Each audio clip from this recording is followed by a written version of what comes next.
Hello everyone, welcome to MiniTerrainDomain.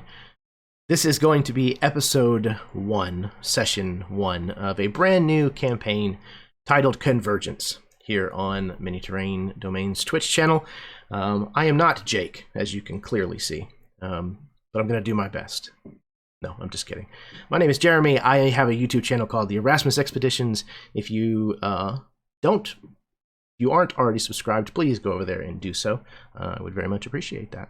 But yeah, this is D&D 5e. This takes place in a homebrew world of mine called Arrath, where one side is in eternal light, always under the gaze of 3 suns, and the other half is in continual night, and is a frozen landscape. Tonight we are going to kick things off on the hot side, the sun side of Tantharra. And tonight's session is called A Bountiful Kill. Now, before I get things started, I am going to go over a couple of points of business and things before we get this ball rolling. First of which, if you haven't ever watched a game of mine before, this is something that I always try to warn people about in the beginning, and I am very serious. If mature subject matter or foul language is a problem for you, then do not watch this channel. If you end up watching it anyways and have complaints, well, you know where to send them. Jacob. There are partners here on the channel. They are Jasper's Game Day, which is a fantastic charity that runs games every year and tries to bring awareness to about suicide and trying to prevent suicide awareness. So you should be able to type !Jasper in the chat, and it will bring up the relevant information for them. The other partner is Initiative Coffee Company. You should be able to type !Coffee, and it'll bring up the information about an MTD themed bag of coffee that you can get. I don't drink coffee, but I know a lot of people do, so have at it, you heathens. They also have a sponsor, and they are Talon and Claw, which make fantastic wooden accessories for RPGs. Dice, DM screens, all kinds of things. Austin is showing off one of their lovely dice vaults that they make and sell. And I believe you can go over to their site and enter MTD Claw as a promotional code and get, remember, a % off of your purchase, which is fantastic. It's really, really cool that I think Jake plays video games with the guy that runs the company, which is really cool. It's also, really classy stuff. Just want to throw that out there. Yeah, it's beautiful. It's absolutely beautiful. I need to get some. Speaking of absolutely beautiful, I want to show off this. Hold on just a second. My sister and brother-in-law bought me a mug. This really cool ceramic mug. It's got an ampersand and then Dungeons and Dragons on it. Classy. It's got this nice big Bowser, like spiked collar at the bottom. Anyways, Talon Claw didn't make that. At least not to my knowledge. Anyways, last but certainly not least, I want to touch on one of the things that is always very, very important, first and foremost here on MiniTerrainDomain, and that is that you matter. Mental health is a real problem nowadays, especially. The last year or so has gotten really, really hard on a lot of people, and there are people who were already struggling to begin with. And if you're not okay, that is okay. There's people that will help you, that will be there for you and listen to you. And if you type !Help in the chat, whether we're running a game here on the channel or not at the time, if you type !Help, it will bring up numbers for the US and Canada that you can call and reach someone who is there to listen. And there's also a link, if I recall correctly, that will take you to a website that has a bunch of numbers for help centers throughout the rest of the world. So if you're not in the continental US or Canada, you can reach out there. And if you need to talk to someone, please do reach out for help, because you do matter and we want you around. So fantastic. Speaking of wanting around, I'm going to pass things over to my players so that they can introduce themselves and plug anything that they'd like to plug before we get this officially started. So first, we're going to start with Jackson.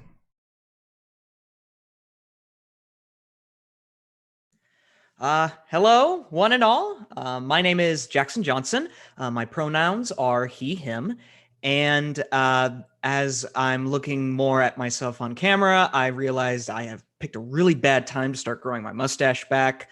But, you know, we're here and we got to commit to the bit. The show must go on. So I'll say that as this soup strainer on my face grows, I hope you all grow with us on this journey. Maybe by the end of our tale, I'll have something salvageable here. Anyway, I run Initiative Entertainment, a brand new RPG podcasting group. We will be launching our inaugural podcast, Maelstrom, a post-apocalyptic pirate fantasy story, Saturday, March 27th on everywhere you can get your podcast materials. Spotify, Apple Podcasts, et cetera, et cetera. We are a new group, and your support will help us grow and tell more awesome stories. It is my honor and pleasure to be in this Convergence campaign. And tonight, I will be portraying Thabanon Alcim, a half-elf hexblade with a chip on one shoulder and a funny bugman hanging off the other. That was wonderfully done, Jackson. Thank you. Wonderfully done on the mustache, also. Supreme. You know, the seeds grow, man. The seeds grow. The spice must flow. The spice. Fantastic. You got a little mirage on your face. So next up we have M. Hi everyone, I'm M. My pronouns are they, them, and I run a YouTube channel, Twitch, and TikTok under Dice on Ice. So check that out. I do things on there that are related to Dungeons and Dragons sometimes, most of the time. So check it out. And yeah, today I will be playing Matto, who is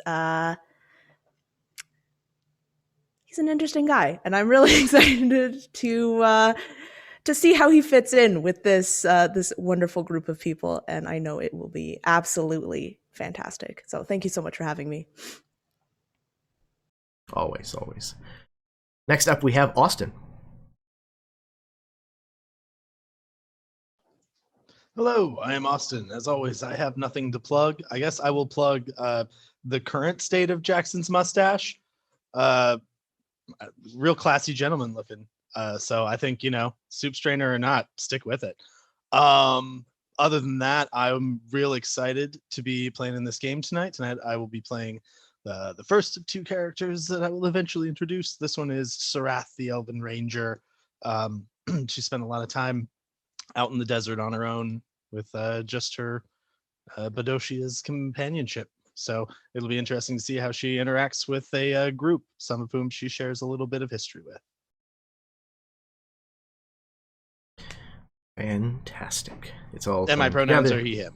Forgot to say that. Fair point. Fair point. Thank you. Next up, we have Matt. Hey everyone, I'm Matt, he, him pronouns. I am one of the partners over at Absolute Tabletop, and I do a lot of freelance work throughout the tabletop community. Tonight, I'm going to be playing Okex, who is just a disaster of a Thrygreen who has been exiled from their family and is now wandering around looking for a way back in. So I'm really looking forward to playing them because they cannot speak common. So we're going to figure out how we're going to communicate. It should be fun with a lot of help from Jackson's character. So I am the aforementioned funny bug hanging off his shoulder. So.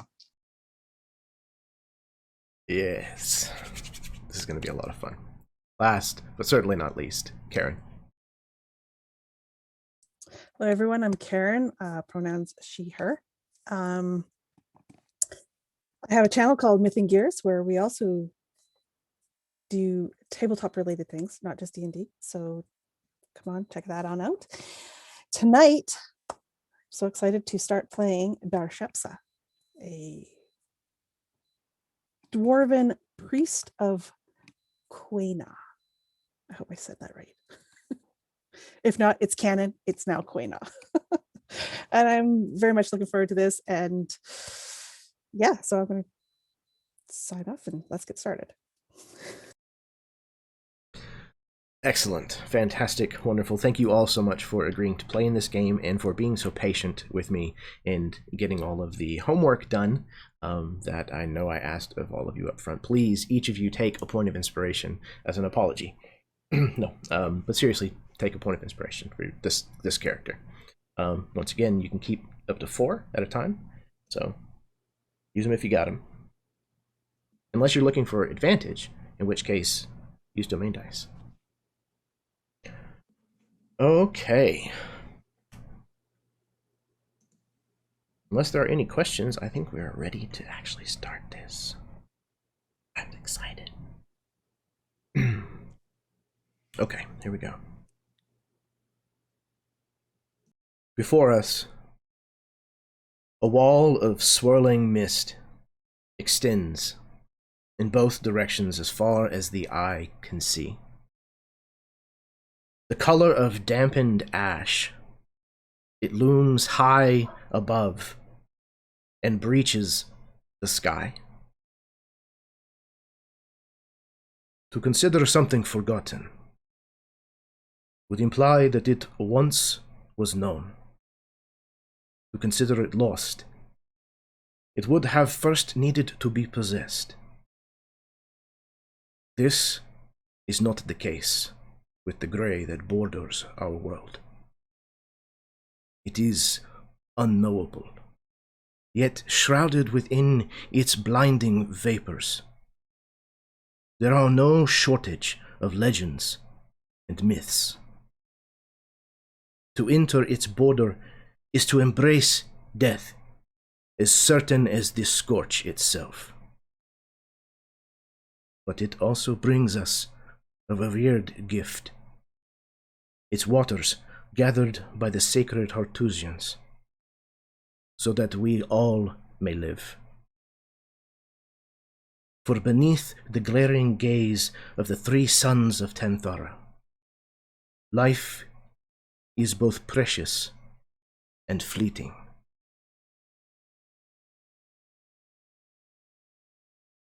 A mere 2 days' ride from the elven city of Bindawa, near the Hornspires, the Leek-Amar clan has slain a Caldivan, nearly 1,000 feet in length. There was more to harvest from this singular worm than any one peoples could take. As was the tradition, a truce was announced, and the caravans soon began to arrive to claim their tribe's share. As the Linkamar made the kill, they held the claim rights to its water. In light of this very auspicious event, there is also to be a royal wedding, joining the hands of the descendants of both its leaders. Sine of the Linkamar clan and Azidakut of the Dereklesh clan, both elves. So many people are now starting to gather together here. And a temporary tent city has started to rapidly expand in size to accommodate all of those who have come to harvest, to trade, and share in the blessings of the desert. As each of your characters arrive, if you would please describe who it is that we see, and also add an element to these blossoming festivities.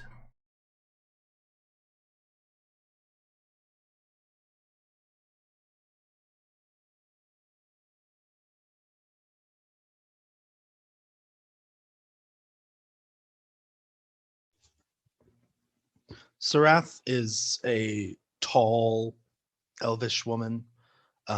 She dresses in a somewhat brown, orange, sandy colored robe that seems to flow down and has a large hood that that she pulls up that, you know, often when she's in the desert will cinch over her face more tightly, but now she has it flowing loosely and a scarf hanging loosely at the side. She carries very little obvious gear on her. She does have a bag slung at her side. Um, she has a fairly severe elven face, and she seems not gaunt, but definitely thin, even for an elf. And um, the the first thing that she notices as she enters is there's sort of a tradition among elves to have they often have a small, like within tribes they'll have kind of like a sort of a choir orchestra that plays a number of, but the thing is they usually play unique instruments in each tribe. No instrument is standard really among elves. It's often like, what could I create from the pieces I was able to find. So, you know, there's a number of things built from shells and gut string. It's mostly instruments like that. But there's an an elven band, and it seems as if bands from both of these clans have come together and are sort of creating an interesting new kind of melody that they have a little bit of a difficult time playing together and, you know, jibing in harmony, but it seems like they're kind of trying to create something new.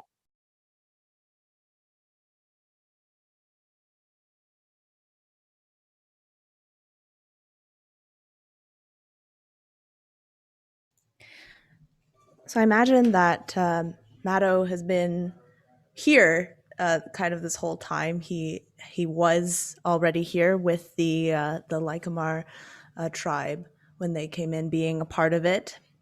And he stands outside of this one of the most lavish tents, one of two, exactly, one of two lavish tents where Sine is within, trying on a traditional garb for the first showing of the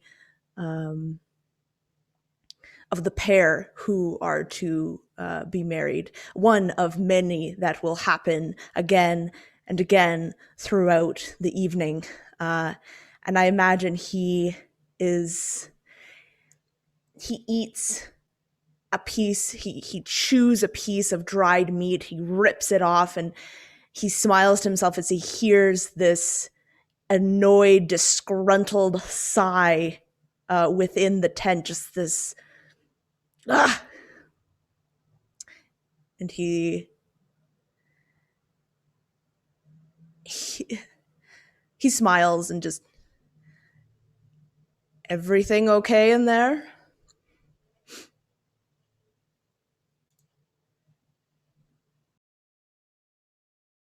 No, this dress fits impossibly tight. I don't know who made this. This is horrible.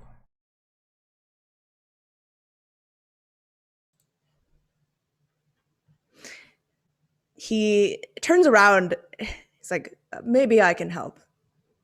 Don't even think about it. Get out. Nice try. He throws in the piece of jerky to try and like hit her with it. But I'm sure he missed. He just kind of throws it in. You're a savage.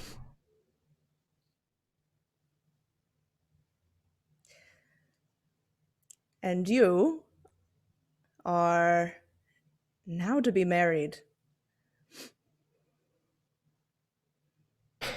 Seems as though we're both stating facts that we don't like about ourselves. Careful.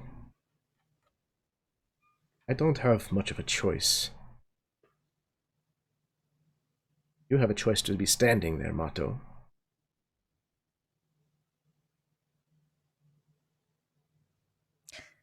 I wouldn't want to miss a single moment of this. Could you at least find some water? Make yourself useful, please.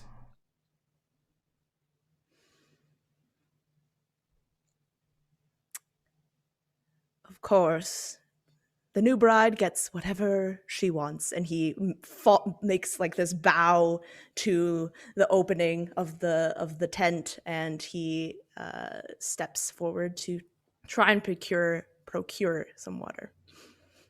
I think, like, as you step away, we see like this piece of jerky fly back out of the tent flap.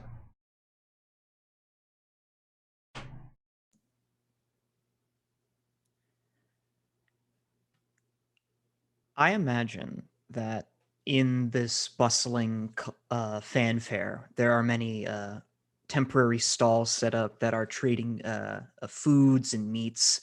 And one of these merchant stalls has hanging from the roof of their temporary little stall is like a slice of like cooked trude tail just hanging from above this on a hook.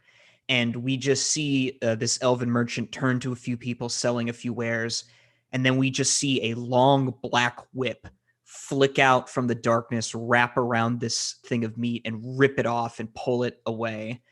And we cut to a figure dashing through the tents and just outside of the wedding. He like leaps over a large like sandbank. This figure is Thabanon. Thabanon is a slender man. He stands at about 5'9".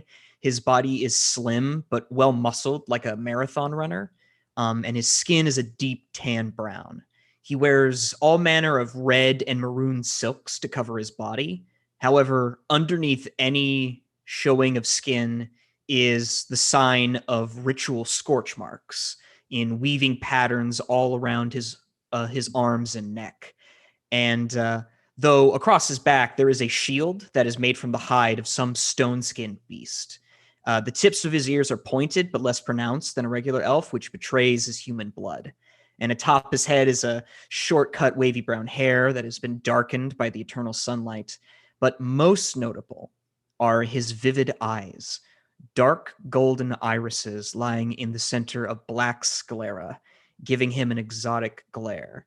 He is beautiful by all accounts, but there is a lethal edge to him, like a graceful tiger or lion. And he leaps over this sandbank and lands on, does that little bit of that superhero landing, takes a large bite out of this meat, and then says, "This should give you enough breakfast for the day. Eat up, you hungry beast." And he tosses it to his companion. The camera follows this jerky as it spins end over end, or this tail as it spins end over end, and then this arm with 3 fingers covered in this sort of chitinous exoskeleton snatches up and grabs it out of the air, and the camera pans down and we see Okex, who is more mantis-like in appearance than other Thri-kreen.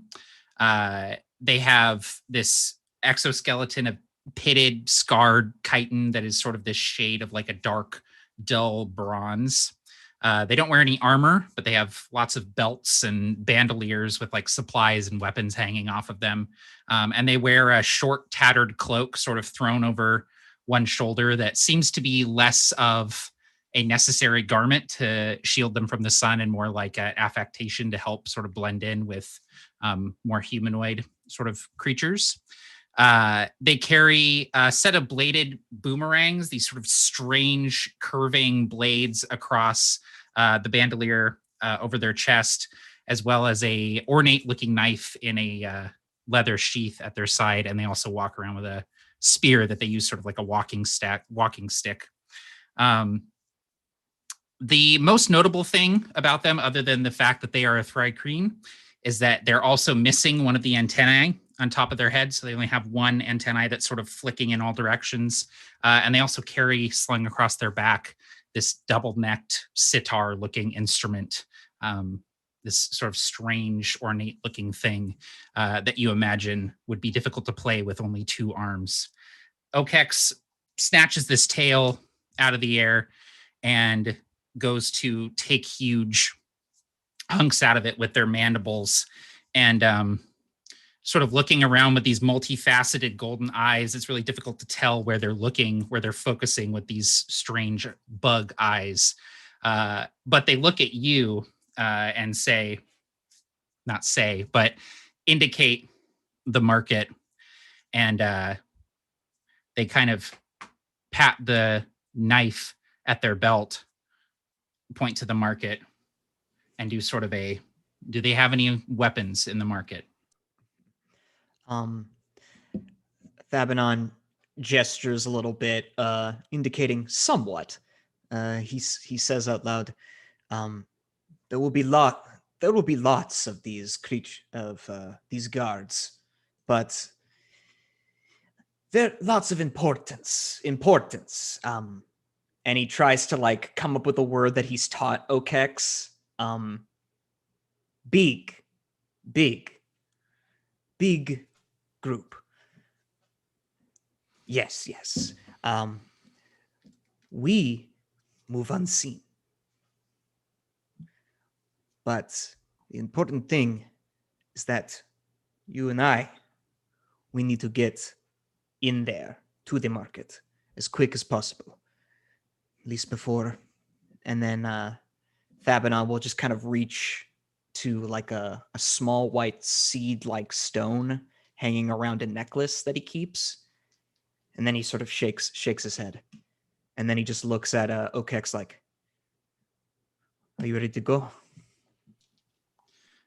Okex stands up, and it's less of like a standing motion and more of like a rolling up off the ground with these multiple limbs.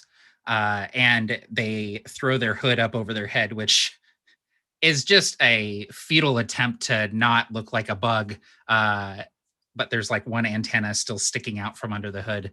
And Okex nods to you, Thabanon, and sort of gestures like, lead the way, sort of like, I lead the way out in the desert, you lead the way around other people. Thabanon just stares at this this disguise that Okex has, and he just shakes his head. You are a sight for sore eyes. And then he takes his whip and strikes the ground, and a bunch of sand flows up into the air and casts over him. And where there was once Thabanon, there is an older elven man with long silvery white hair. Yet his eyes are still that golden, a dark golden black color, as he casts Mask of Many Faces on himself to hide his true appearance. And he tosses one end of his whip to his friend and say, now remember, like we practiced, like I caught you. And then he starts tugging Okex towards the camp.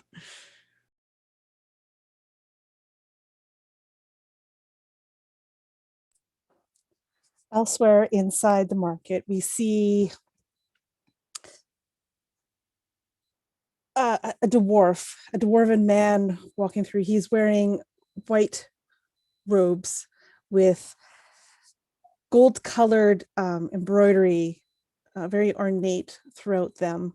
He's got metal bands on his arms and wrists. The one thing about him is he is completely bald. This dwarf has no hair on the top of his head. However, he has a beard that has been caught and contained in a series of metal bands that extend down from his chin toward his chest. And he carries a mace in one hand. It's a little bit larger mace than normal. It's a bit of an oversized mace. And on the one end is this skull made of some dark black metal that seems to almost like absorb the light and not reflect anything back. It's very dull and matted. And we see this man walk through the market, and the people tend to open and make way for him as if they don't want to be near him at all as he's walking through. And he is walking towards those tents that are in the middle, set up for this royal wedding. But to one side, there's also 3 shrines in their own makeshift tents at this moment, one for each of the suns that are in the sky. And he proceeds to the one tent that is for Quay Na.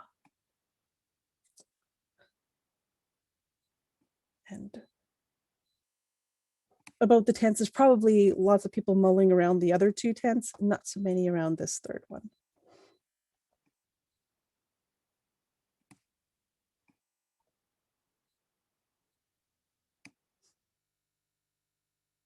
Five of you make your way into this tent city, or wherever it is that you're heading within this tent city.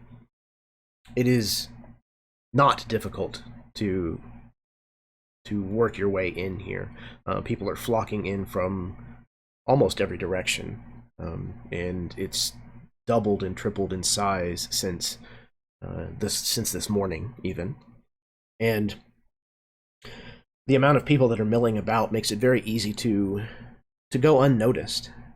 And furthermore, it's kind of a conglomeration of individual groups of people anyways. So there's elves and humans and dwarves and even Thrycreen wandering about.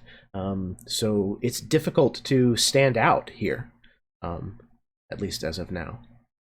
So you make your way into this burgeoning city, effectively, and there's people shouting out to you to try to get you to buy wares that are either directly related to the harvesting of this worm or anything else, particularly water. That's one of the things that is being sold the most. It is also the most expensive thing being sold. So these water sellers have tons of armed guards where they're doing their selling, and you can see that many of them carry an entire sled full of casks of water. This is a lot of wealth on display here. So this is not just a gathering of rabble. People expect there to be big business here, and there's no question that most of Tantharra is at least represented here, if not actually present themselves. So, what are the 5 of you getting up to individually? I know Mato is going to look for water. Is there a specific destination? I know Darshepsa, you said you were headed into one of the tents near the center of the camp. Yeah, Darshepsa is proceeding to, I guess, aid in this tent any of the pilgrims or patrons that would come in to do any libations. That is what he's there for, before this wedding and the ceremony that happens. Sarath would probably be seeking out Azidakut if she could find him, just to say hello. It's probably been a while since she's seen him. Okex would be sticking close to Thabanon, and we would sort of keep up with this ruse that Okex is a captive of Thabanon's until we might make it into the village and probably see that there are other Thrycreen there, sort of milling about. Maybe not a ton, but seems like, it's cool, man. It's cool. So I would sort of drop that ruse and begin sort of actively looking around. And Jeremy, if I could, I'd like to say that, like, as I'm walking, I see kind of what I was looking for, which is these elven smiths they're like smith priests who are working diligently to process some of the like bone and pieces of this worm that was hunted. And specifically they're sort of like praying over these really crazy looking teeth, these massive fangs that were pulled out of the maw of this beast. they're so big, they're almost the size of short swords, and Okex would maybe kind of like one of their arms would stray to this little hunting dagger that they have sheathed at their side, and would kind of like look longingly at these large bladed weapons. And then Okex might stray over to where the bands are playing that Austin mentioned. And if there's nothing else to do, he might tune up and try and join in with his double-necked sitar. You try to sit in on the jam session.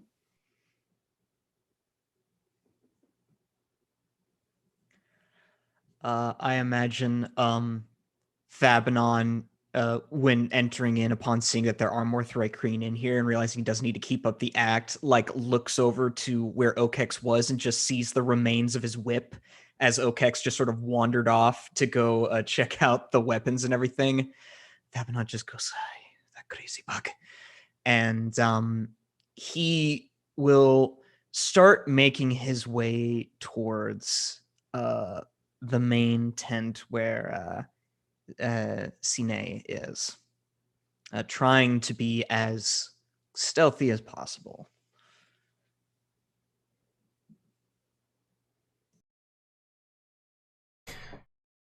Ships, you definitely find these tents full. Many of the pilgrims who have come in off of the road are thirsty and are looking for a reason to sit and socialize and discuss, the latest news with many people that they've never met before, as well as just to quench their thirst a bit. There's no shortage of individuals inside this tent. There is, however, probably a shortage of places to sit that are comfortable.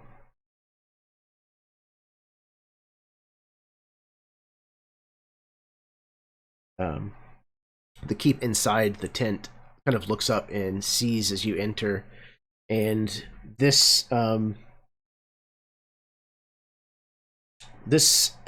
individual, this elven man, looks like he's probably at his wit's end.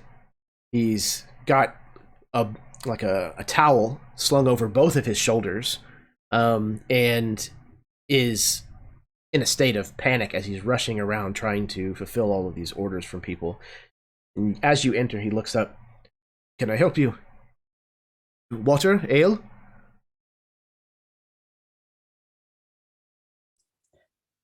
No, good sir. I am here to bless those who need it.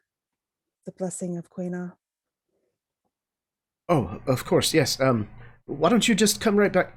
And he kind of stops for just a second. You can see his brow furrows, and his eyes drift down to the skull at the end of your mace. I think we're fine, actually.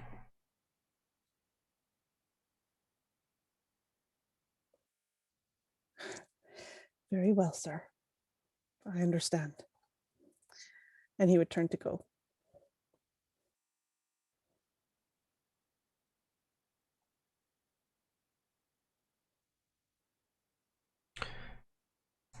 As you are exiting this tent, you are nearly bowled over by an elven individual who seems to be headed to the same tent that you were. Mato, you see this dwarf, bald, long beard, carrying a very strange-looking weapon that is equal parts mysterious and off-putting whenever you look upon it. But you almost run into this dwarf as he is exiting this tent. My pardons. Forgive me for being in your way. And he would step to move. I imagine they do this weird thing where like you go to move and Mato goes to move and then you move back and then forward and then like Mato just like takes a step back and just points. You can see that he looks at you and his smile kind of disappears, which might not be completely foreign thing to you. And you see that he can't stop looking at this weapon that you have.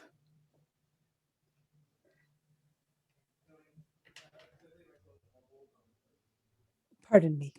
And he would step aside to allow you to enter the tent. And then he would see how you are staring at his weapon, his mace. Can I bless you, child?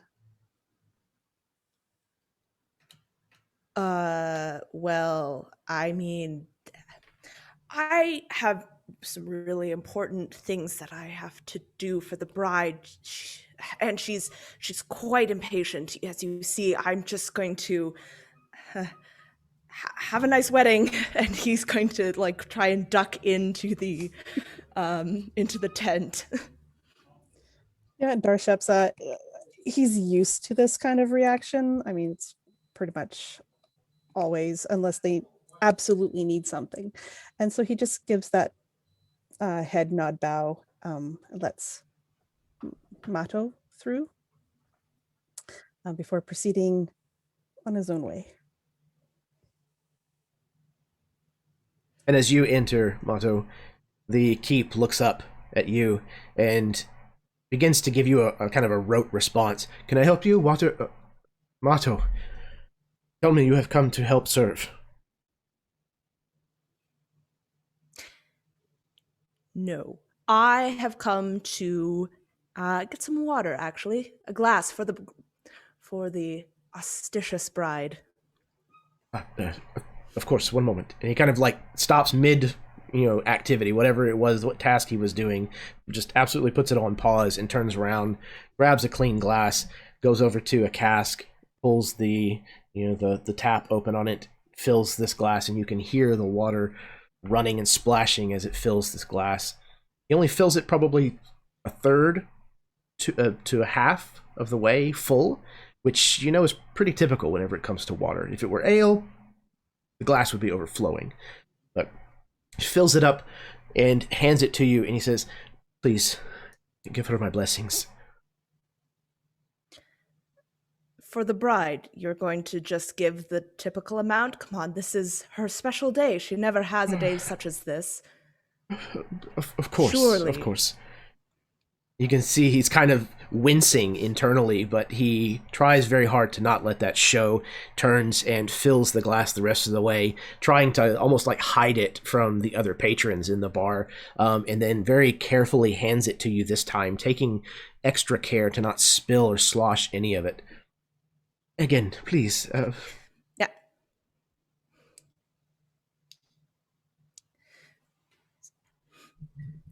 I will let her know that you did this great kindness today. And Mato nods, and you see that he's also used to like handling water with great care as he turns, making sure that he doesn't spill a drop. And he leaves, and as soon as he's out of the tent, he's going to drink half of the water, so that it's to the original thing that he had filled it up to, and walk to the tent. This is definitely pre-COVID days. It's fine, folks.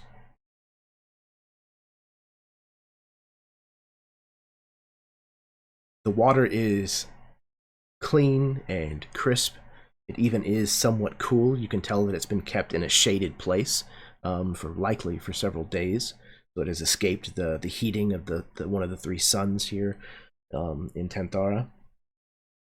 So you then rush back to the tent. And just as you are approaching, you hear voices inside. It would appear that I just lost her name. Sine is talking to someone, and it almost sounds like lowered voices. Before we get to your reaction to that, Fabinon, you have found the bridal tent and ducking around a few of the guards easily enough. They seem to be fairly relaxed, possibly somewhat drunk, and they're easily skirted. You slipped into the bridal tent where you see Sine is trying to get this dress fashioned. She's kind of got her hands behind her shoulder blades, trying to like do these last few hooks to try to get it finished, and she's incredibly frustrated. And you know just by looking at her, her body posture, that she's had enough of all of this already. Fabinon moves in, and he's still the older elf man, but there's this moment where he's staring at her, and there's just this tension that releases from his shoulders, and he can't help but smile as he looks at her, even as she's struggling in anger. He hasn't seen her forever. And I imagine as she's like trying to fasten this one last hook, a helping hand grabs the hook and does it for her. And when she turns around, Fabinon in his true form is standing there. And as she turns, she says, Mato, I said... Fabinon? What are you doing here? Fabinon just is quiet for a moment, and he just reaches out and touches her face. She allows that for just like half a moment, and kind of almost like closes her eyes and kind of leans into the caress, but again, only for half a moment. And she opens her eyes. No, and she kind of slaps your hand away. You can't be here. I can be wherever I want. No one tells me where to go. Least That's of all the you, problem. Sine. You never listen. Do you remember the last time that you showed up to a wedding of mine, Fabinon? Yes, I was just about to ask, who do I have to kill now? No, she says, like with like a very leveled, like seriousness. What are you doing, Sine? Why are you doing this? Because unlike some people, I understand that there is a role that I must play within my tribe. I am doing my part for my people. The tribe.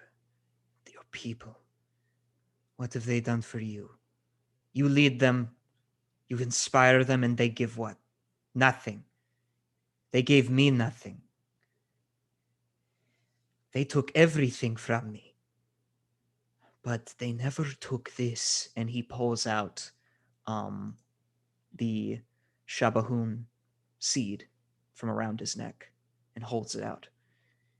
Do you remember giving me this? Of course I remember. Do you still have yours? I do. But I You still cannot have wear your it fang. so openly. Good. Why? Of course, for the good of the tribe, for their supposed tradition, for greatness. No, You Fabinon. give yourself up for them. I cannot wear it because I already carry another seed. She looks down at her stomach, and you can see that it is somewhat swollen with child.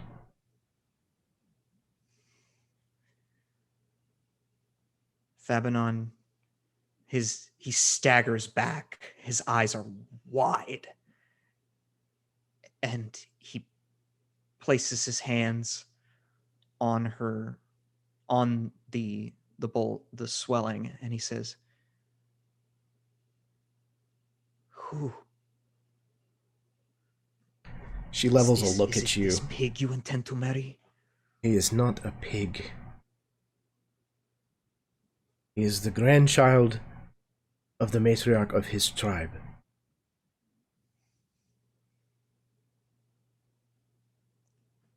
He has taken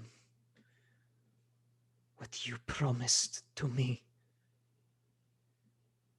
What we swore under the scorch. Did you forget that? I have not forgotten anything that happened, Devanon. But some of us have to plan for the future. Real plans. Very well. Then here's a plan. And he takes her hand. Come with me.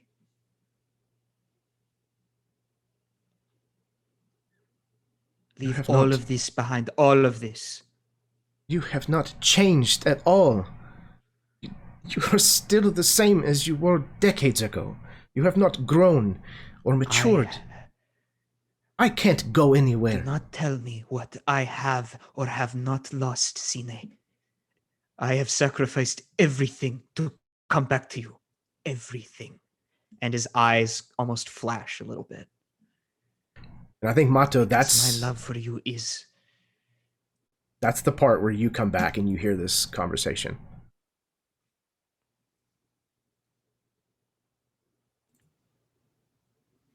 I think Mato comes in at this point and sees, just like enters the tent and sees Thabanon holding Sine's hand. Hey, I got you your... Looks to Thabanon. Looks back to Sine. Do you mind giving the bride some privacy? What are you doing here? He was leaving. Thabanon looks towards Sine, kind of shocked. And then he looks towards Mato. He tries to think of something to say. You heard her. She said you were leaving. Thabanon turns back to Sine and says, and whispers to her, what we promised is unending, like the suns above. We belong to each other. No matter what. And he looks down at her stomach. May come between us.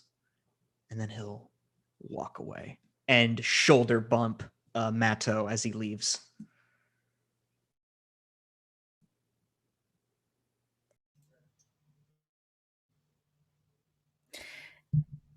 Mato just looks back and just kind of like, I missed something. What? Why is he here, Sine? I don't know. I don't know. I didn't know he was here. Is this going to go like how it went last time? Because I have to know ahead of time so I can actually get a good seat to watch this time. Not back at that tent serving water. That's not funny, Mato. If he tries anything, Azidakut needs to be kept safe. I don't know if I should warn him or not.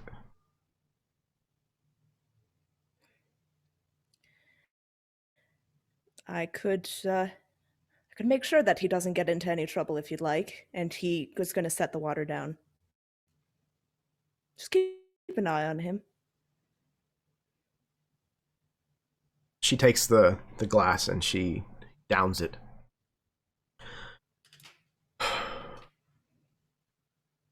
If this day couldn't get any more frustrating.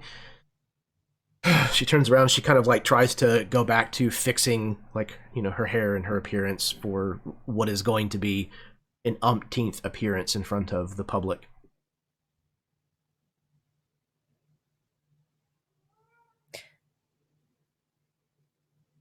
Also, you're late. The bells have already gone. As he leaves. What? They haven't at all. He just wants to.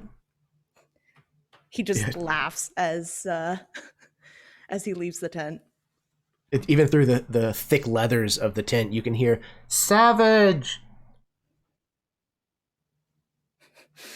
And Mato is going to, as soon as he exits, he's going to look for Thabanon. Okay, meanwhile, elsewhere in the tent city, Arrath, you have hunted down the groom's tent. That of your cousin, Azidakut. He has guards standing around. He is well attended, probably not quite as well attended as the bride. This isn't as close to his tribe's, your tribe's home territory, but there are guards present, and these guards seem a little more on point than the others did. They seem to be taking their job a little more seriously. There's not as many of them. And Sarath approaches openly. She nods to the guards and just very quietly asks, "I am here to see my cousin. Is it good?" Sarath, welcome. I'm sure he will be happy to see you. He is... They kind of like exchange a worried look with each other. A little worried. Nervous, maybe. She looks concerned, but doesn't respond. She doesn't tend to respond unless it seems necessary. They kind of move out of the way and pull back the heavy flap of the leather tent to let you into the interior, where you find your cousin completely and totally dressed and ready, but he's got like one arm wrapped around his chest and the other tucked up against holding his chin, and he's pacing as if he's going to wear a line in the carpet in the sands beneath. She comes in, and it's probably been years at this point, at least 2 or 3 years or so since she's seen him or he's seen her, but she just, without any real pleasantry, just starts with, "My dear cousin, it's good to see you. What troubles you?" Just straight to the point.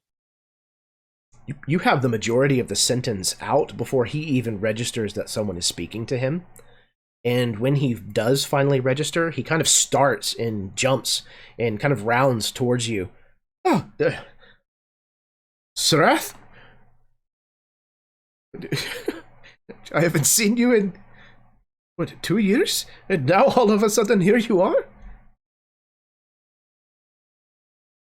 Come here."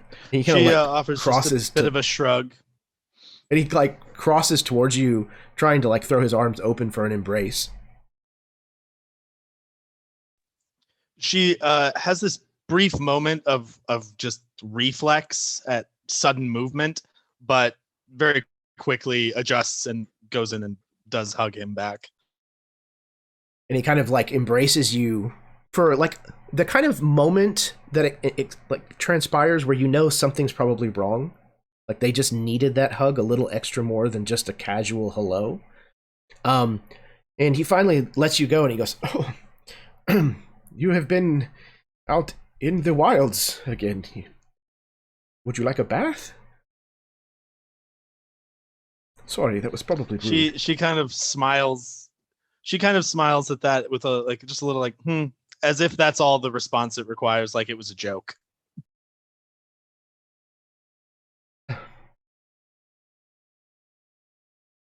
Where did you come from?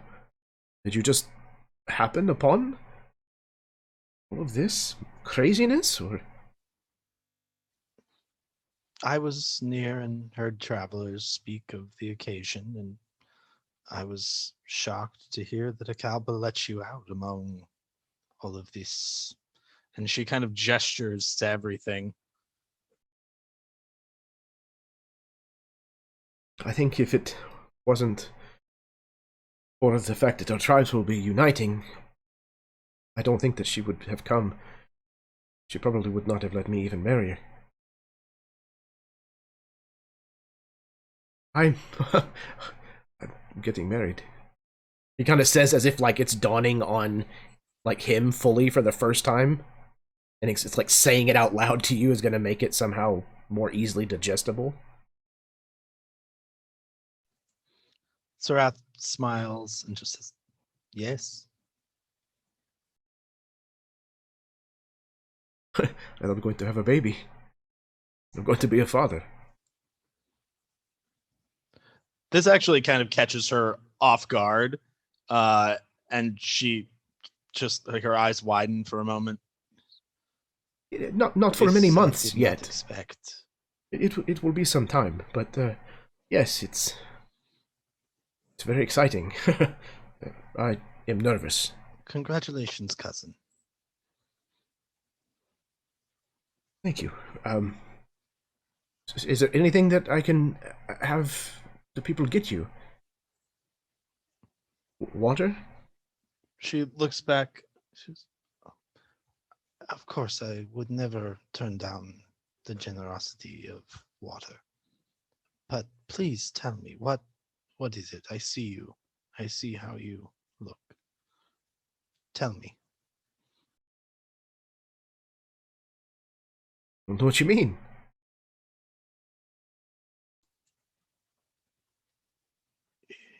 It's not just me that notices, those around you. Before I even got here, I was warned you were troubled. Please, tell your cousin. What can I do? Arrath, I love Sine very much. And I know that us marrying one another would be good for the tribes. It will be good for our people, I know. But she was betrothed before, once upon a time. And he was murdered at their wedding. You fear for your safety. Would lie if I said I did not. They never caught the person who did it.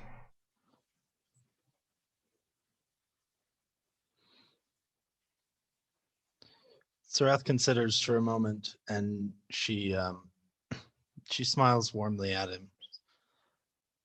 But I was not present at the previous wedding. You've got your cousin to look after you. You've got your guards. I'll keep an eye out.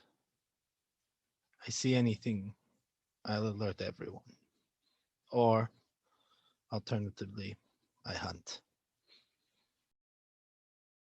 He actually does seem somewhat relieved whenever you make this vow. Thank you, Arrath. I am so happy to see you. For more than just you promising to protect me. I'm glad that you're here.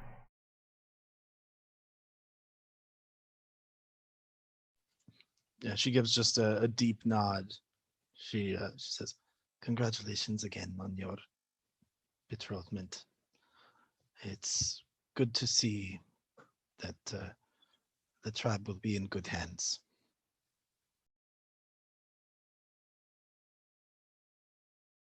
Thank you. How do I look? And it like stands back so that you can see his attire.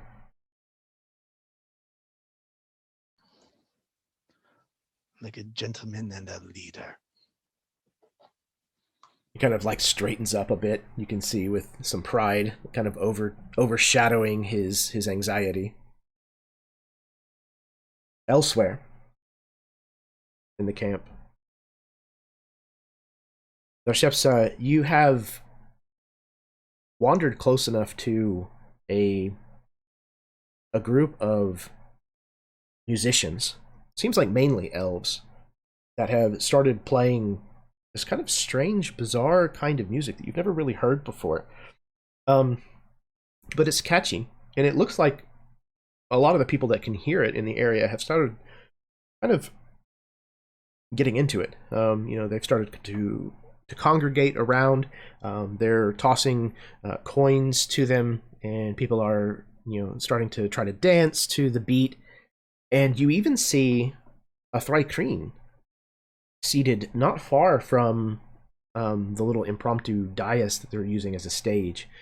And he's playing a magnificent looking instrument, this kind of two-necked sitar, and is using all four of his arms to play seemingly two different strands of music at the same time. So, Okex, you notice this bald dwarf who has kind of made their way to the edge of the crowd. And at first, there's nothing that stands out necessarily about this dwarf. There's a lot of dwarves here. But this dwarf has a weapon that he carries that you can't help but turn your attention to occasionally. It's this dark steel, this dark metal mace that has a skull, a humanoid skull to its shape.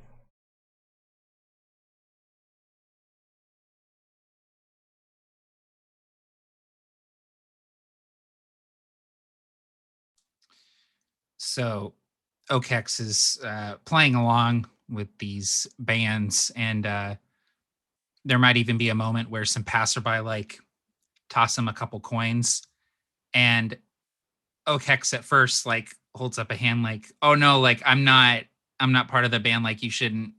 But then they kind of stop and just like let some coins like get tossed in front of them. And they notice that dwarf and they notice the weapon. And the song kind of comes to its natural conclusion. Everyone kind of does that thing where they're not really sure where it's going to end, but everyone's looking at each other like, and we end now. And everyone hits the last note. And Okex kind of like stands up and like packs up their instrument and stuff. And a couple of the other musicians come by and sort of pat them on the shoulder and congratulate them. And Okex just kind of nods along to them. And then he would actually kind of start trailing behind wherever Darshepsa is going to go. Not out of any sort of malice, but genuinely out of curiosity, seeing this dwarf carrying dread steel. It's something that Okex would naturally be interested in. And so they're thinking maybe this dwarf is here to sell this weapon, or they know where they might find other dread steel weapons. So not in any sort of like obviously stealthy way, Okex sort of joins in with the crowd milling through the streets and sort of follows wherever Darshepsa is going. Yeah, after stopping and enjoying the music for a little bit, once it's ended, Darshepsa just kind of bows, sighs, and continues on his way. He is on his way towards the bride and groom's tents where the ceremony will be held. So he's slowly making his way there, and it's probably fairly easy to follow him, as it seems like where he goes, the crowd just kind of parts, such that you're probably the only one that's like if he was to look behind, he would probably see that you're following, but he doesn't. He just continues slowly walking with purpose towards wherever the bride and groom's tents would be.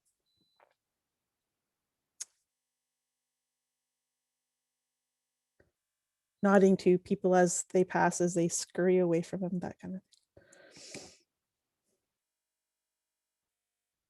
Okay, so I think while the bride and the groom's tents are kept somewhat in the same part of this massive tent city that's kind of grown up around this this harvest, they're definitely within their own sections.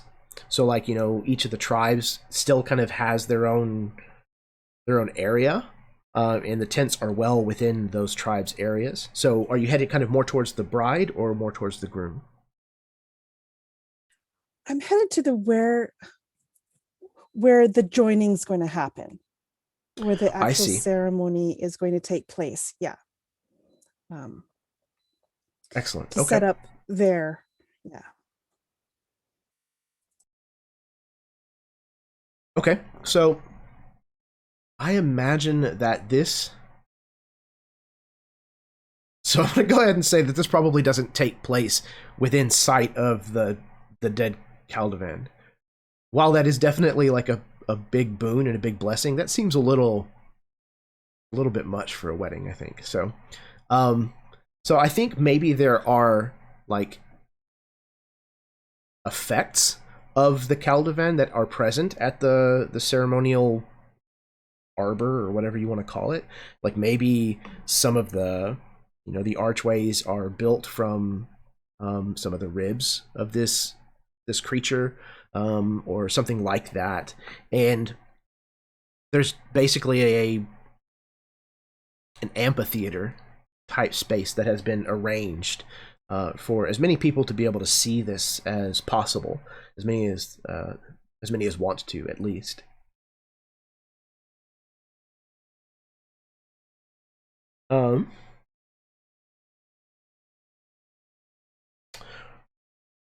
So there is another priest who is kind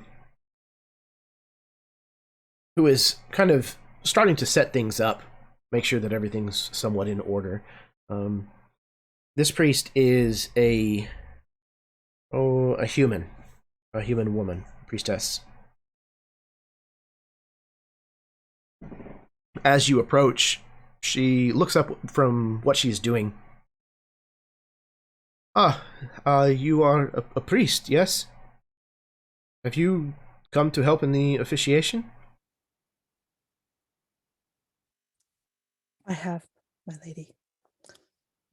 My grace. I don't know what the proper term would be. Yeah, there's no need for formalities. Come, please. She kind of like waves you closer.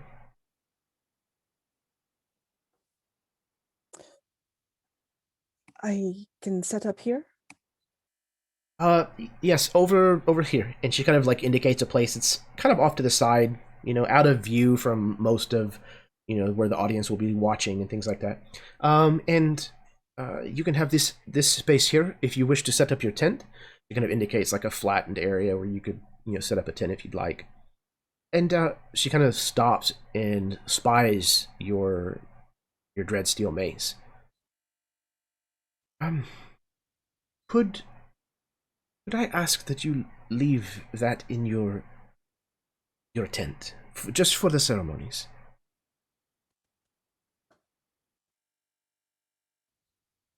But it is part of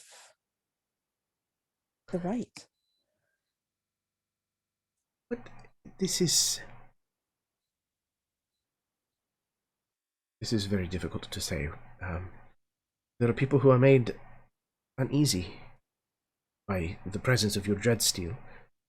And while death is certainly a part of life, maybe we should not draw such attention to it during a wedding. If I was to cover it, drape it in cloth, would that appease? I think that would be sufficient, yes. And thank you for being very accommodating. What was your name? All right, then. Darshepsa, and I'm afraid I did not catch yours. Chimera. Chimera. Okay, so please, if you would. And she kind of like indicates something nearby that she needs help, like kind of lifting into place. Yes. And he would immediately help with that, if not, sorry, in fact, probably doing it all himself. And when, if you don't mind, I have been traveling for so long, when exactly is the ceremony to take place? How much time do we have? Oh, it won't be until the evening. We still have several hours. Okay, good. Perfect. And he continues to help her with whatever she needs doing. Right.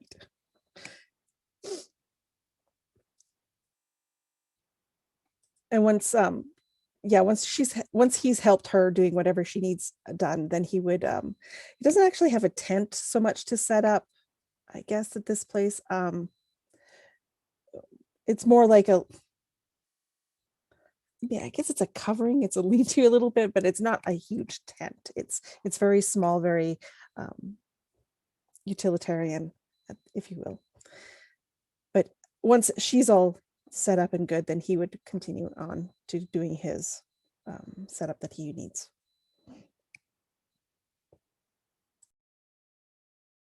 So as you kind of go about these events and the day begins to progress, soon all of you, regardless of where you are within the confines of the tent city, you hear the sound of a bell ringing 3 times. Did you know that this sound announces the arrival of the scorch, the part of the midday that becomes so unbearable under the power of the 3 suns when they are at their highest point, that if you were to stay out in it, that it would burn you alive. Very quickly, hurriedly, people begin to wrap up their business and start to scramble for their heavy leather tents or places where they might be able to get underground. So, what I would like to know is where each of you will be spending the scorch.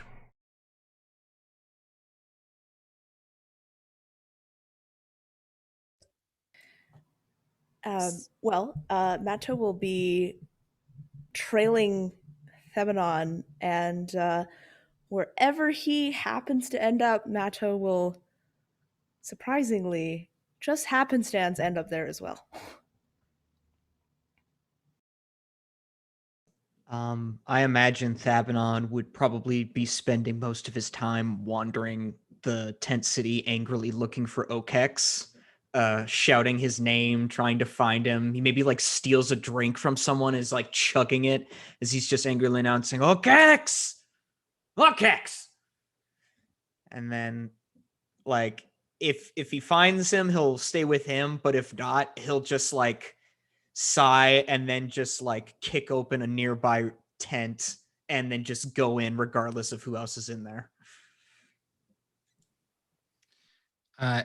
In trailing Darshep's Okex kind of got the full tour of this tent city, and by the time you find him, Thebanon, you would see that they're carrying in each arm like some sort of like carnival like treat. Like there's like a lizard tail on a stick, there's like a weird like drink in a cup, like this sweet looking pastry like dusted with something, and he's like taking bites out of all of them. And when you find Okex and you're kind of like upset, they would just be standing there and they would like hand you one of the treats. Thebanon will just look at Okex and just angrily shout, "Where the hell are you? I've been searching for you everywhere. What is that? Give me that!" And he takes the treat out of his hand and just angrily eats it. And he doesn't want to admit it's good. He's too mad. And he's like, "Come on, great scorch above." Okex nods and wants to tell Thebanon about the stuff that they've seen, particularly the dread steel, but there's not time to try and communicate at the moment. And so Okex would just follow Thebanon into whatever tent he leads them to.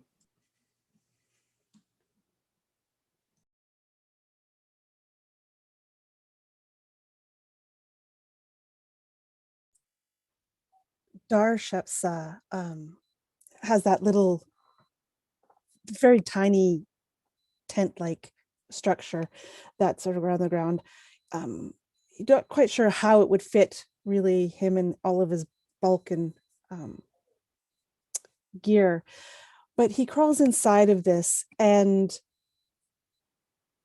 as he does so, he casts a spell, says some words, and you see, if you were watching, that him and all of his belongings would just sink into the ground below, directly straight down, as he melds with stone and disappears.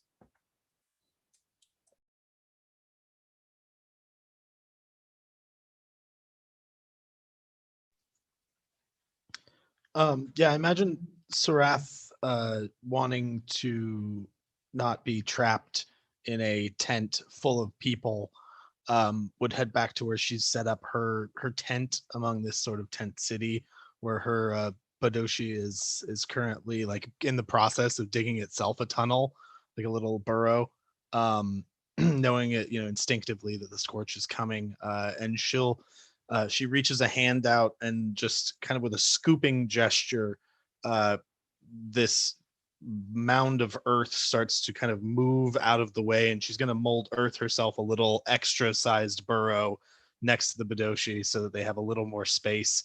And she'll kind of climb inside and throw the top of her leather tent over it, just to make sure that they're nice and protected.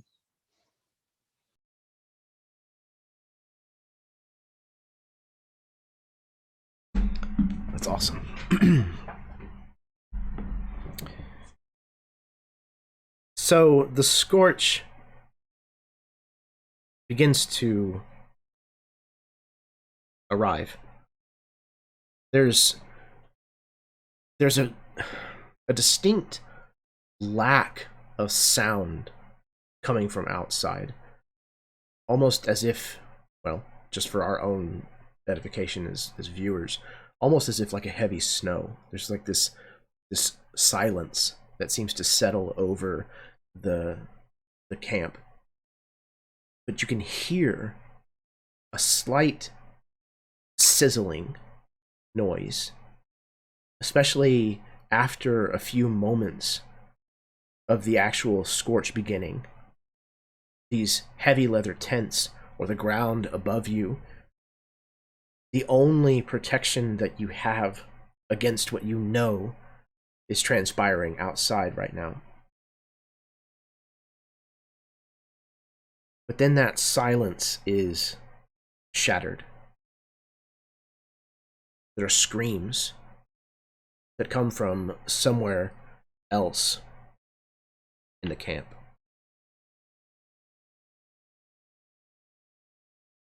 The scorch prevents you from being able to do anything about it. Going outside to investigate what must be happening.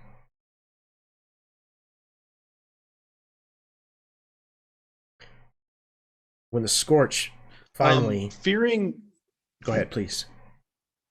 Just fearing the worst after what her cousin had told her, Sarath is going to she knows it's slow going and it's going to be probably ineffective getting her very far, but she's going to do the best she can to start just trying to like tunnel, like sliding the earth around her, behind her, to try to move underneath the sand, to just try to get closer to where the screaming is. Excellent.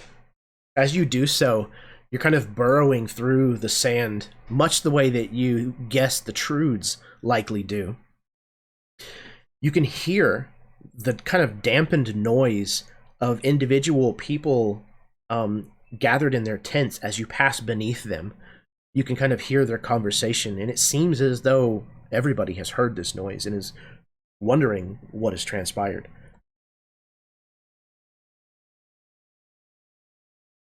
So, as you tunnel towards the noise, you will not reach the source, the destination, before the scorch is over. It only lasts perhaps an hour, and when it is finished, very, very quickly, information begins to spread through this town, through this tent city. And I think perhaps the only people that recognize the name that they hear are Mato and Thebanon. Both of you hear that Nikor is dead. The personal bodyguard of Sine. And that is where we're going to take our break. So, going to take 5 or 10 minutes, go to the bathroom, refill your drinks, kiss your spouse, smoke them if you got them, etc., etc. Thank you very, very much for tuning in to the game thus far this evening. I cannot wait to get to the second half of what I have prepared tonight and see what is going to happen with these with these very, very tangled characters. Thank you so much so far to these players. Really... Heating up. Are you gonna? Looks like things are really heating up, huh? Huh? Okay, bye. We're gonna go to break. No. Huh? On that note, that's where we're gonna leave you on our break. So stick around, and we will be right back. 5-minute cool off.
It helps if I open my camera.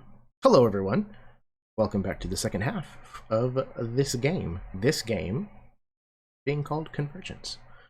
This takes place in a homebrew setting called Arrath. We are on the hot side called Tantharra, and things, as Jackson so adequately put, have certainly started heating up. I stole your pun. I didn't want you to say it a second time. Just kidding. Oh, I've got plenty more. You're Oh. fine. I got a bag of these things. No doubt. That's your magic weapon you took? Bag of mini It's my puns. feet. That probably is a feat in 3rd edition. I imagine so. Fantastic. This has been enormously fun so far. Thank you very, very much, everybody, for partaking in this and for rolling with these punches. And they're going to keep coming, so let's get to the second half of this. Everybody's ready. All right. The scorch has passed. All of you heard the screams that echoed through the camp from somewhere.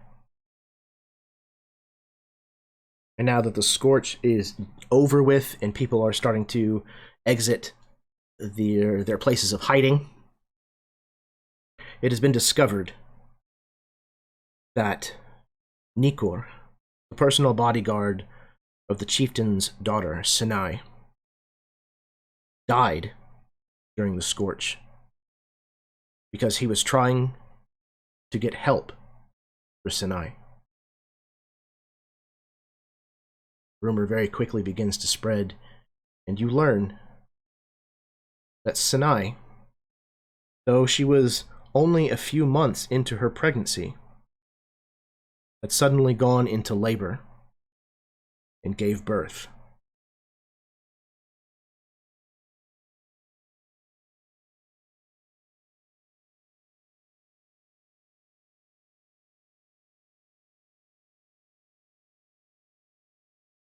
So, what are you doing? I think for Matto, as soon as there's any mention that anyone close to Sinai has been killed, Matto quickly begins to run to the tent. And I think on the way there, he begins to hear like what the other people are saying, and that just makes him run even faster. Yeah, when Darshepsa comes out of his hole, he's like right there, kind of between the two camps, and is hearing all the commotion, and it's pretty obvious right now. People are scurrying here and there, and so he's going to head towards the bride's tent to see if there's anything that he can do. I mean, this is his realm, and he hopes for the best for the bride, but nobody has said whether she's fine or not, so he's going to quickly go there. I imagine there's like a quick cut to Nikor's fallen body lying in the sand. And there's like a group of people around it, shocked and scared. But Thabanon just steps towards it and looks at it, down at this fallen elf who was the bane of Thabanon's existence for the longest time, ever since he was a child. This man harassed and bullied him ever since he was a kid, and their battles in growing up were legendary. And seeing his enemy now fallen is bittersweet, because Thabanon had hoped to be the one to deliver death to Nikor, not to just be after the fact. So I imagine there's sort of this weird sense of reverence for a fallen foe, even though they just absolutely hated each other. And Thabanon like picks up a bit of sand and nods with respect and tosses it over Nikor's body. And then when he hears of people discussing that, one, the woman he loves just gave birth a few months into pregnancy, he drops everything and just starts charging towards the bridal tent.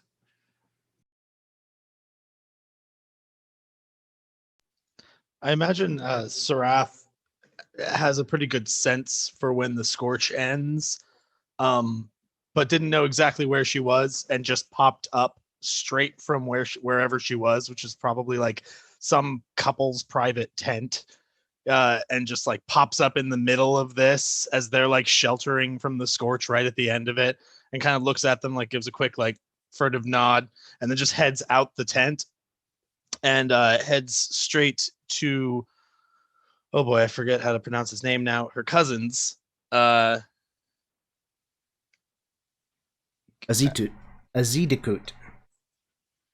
Or just Azid for sure. Oh, sorry, she just called him. Yeah, she always called him Zed. So, she's gonna head straight to his tent, not paying as much attention to the chattering around. So she probably misses the fact that Sinai gave birth, but is just like, she heard screaming. She wants to check on her cousin first, make sure he's okay. Okex would follow Thabanon, and when they come upon this corpse of this bodyguard, and Thabanon kind of pays his respects and then moves on, Okex wouldn't follow Thabanon immediately. I think Okex would quickly kneel down, two lower forelimbs kind of bracing themselves on the ground, and then these large sort of mantis-like arms that are constantly held like this with the hands out kind of come down and start just like sifting the sand around. And I want to kind of do a cursory quick, I don't want to lift the body up or roll it over or anything. I don't want to be disrespectful, but I'd like to kind of see if did the scorch actually kill this guy, or is there something else going on? How was he caught out in the middle of it? So roll me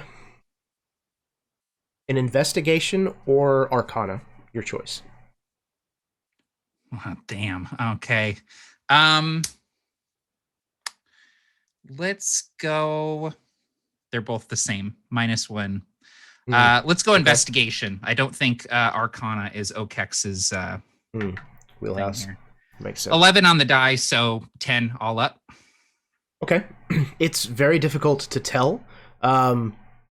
While this individual is likely still much the same shape that he was in life, he is a charred corpse at this point. Everything on him is black. The cloth has been melted away or to him, and it's very difficult to distinguish much at all. To the point where it, like almost charcoal, there's fine cracks and things kind of all over, so it's hard to see much detail of what might have existed before. Yeah, and I think if there was more time, or if Okex wasn't doing this in the middle of like a crowd of people that are coming around, they might spend more time on it. But for now, they come up to standing again. Do a quick sort of cursory look around, find Thabanon, and follow Thabanon wherever he is going. Sarath, I imagine you kind of round one of these last tents to kind of the thoroughfare that would lead you to Zed's tent, and you kind of come face to face with him and his I just completely brain farted on the word. His retinue of guards making their way hurriedly towards where the bride's tent must be. Sarath, he calls to you. And she just nods and silently falls in line with the rest, but stays at his side, kind of like gesturing for him to continue, not trying to slow him down. Yes, please, come. She's given birth. My son is here. My son is here. She her face immediately grows very concerned, but she just hurries on, maybe even getting like a few steps out ahead of him at this point, like, but keeping an eye out, trying to make sure that there's no dangers ahead.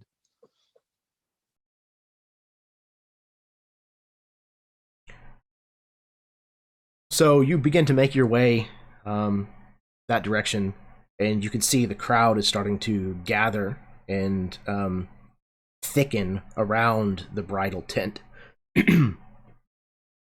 You're all arriving in slightly different stages of this in moments, but all of you have heard of a thrice blessed child, a child that is born during a scorch, considering to have been kissed by all three of the gods. That would be omen enough. The child of, two lines of royalty being a thrice blessed child. But you can hear quickly those who have been inside the tent already are whispering to their friends, and then their friends are whispering to more people, and it's starting to spread again very quickly. Not only this, but this child has also been born with the colors of bone and gold, with eyes the color of the sky. The child is pale-skinned, blonde-haired, and blue-eyed. This is not unheard of in Tantharra, but it is incredibly rare,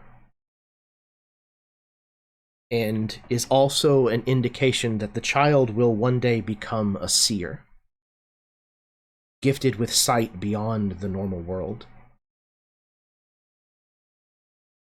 These combined are very strange and auspicious. Mato, you were permitted to enter the tent. You can see Sine lying in her bed, very obviously not long ago having gone through the difficulties of childbirth. Though a relatively fast childbirth, it seems as if it was an intense one. She is holding the child to her bosom, feeding it as you walk in. And you hear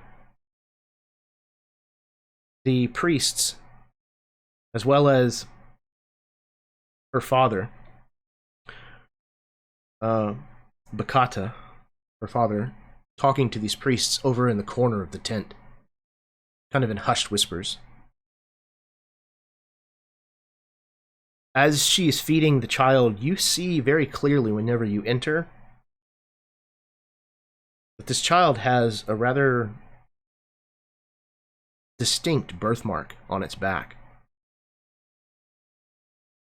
It is the sign of a crescent above what looks to be a towering mountain peak.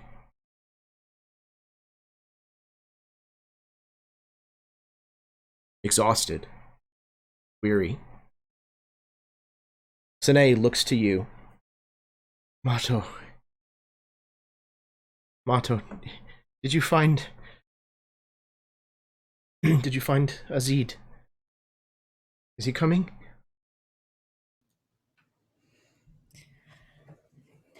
I'm sure he is on his way. And you see Mato kind of rush to Sine's side and kind of just hold the hand that isn't holding the baby.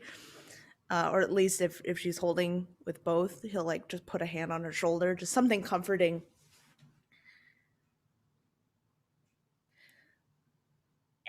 And I think for maybe the first time that Sine has seen him, he is at a loss for words of what to say. He shakes his head.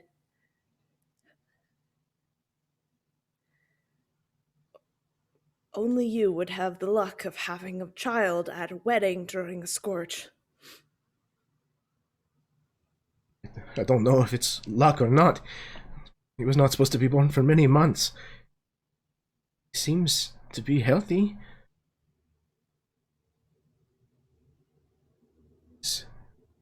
How are you feeling? I'm in shock, I think. Hard to tell exactly how I feel just yet. Everything was so fast.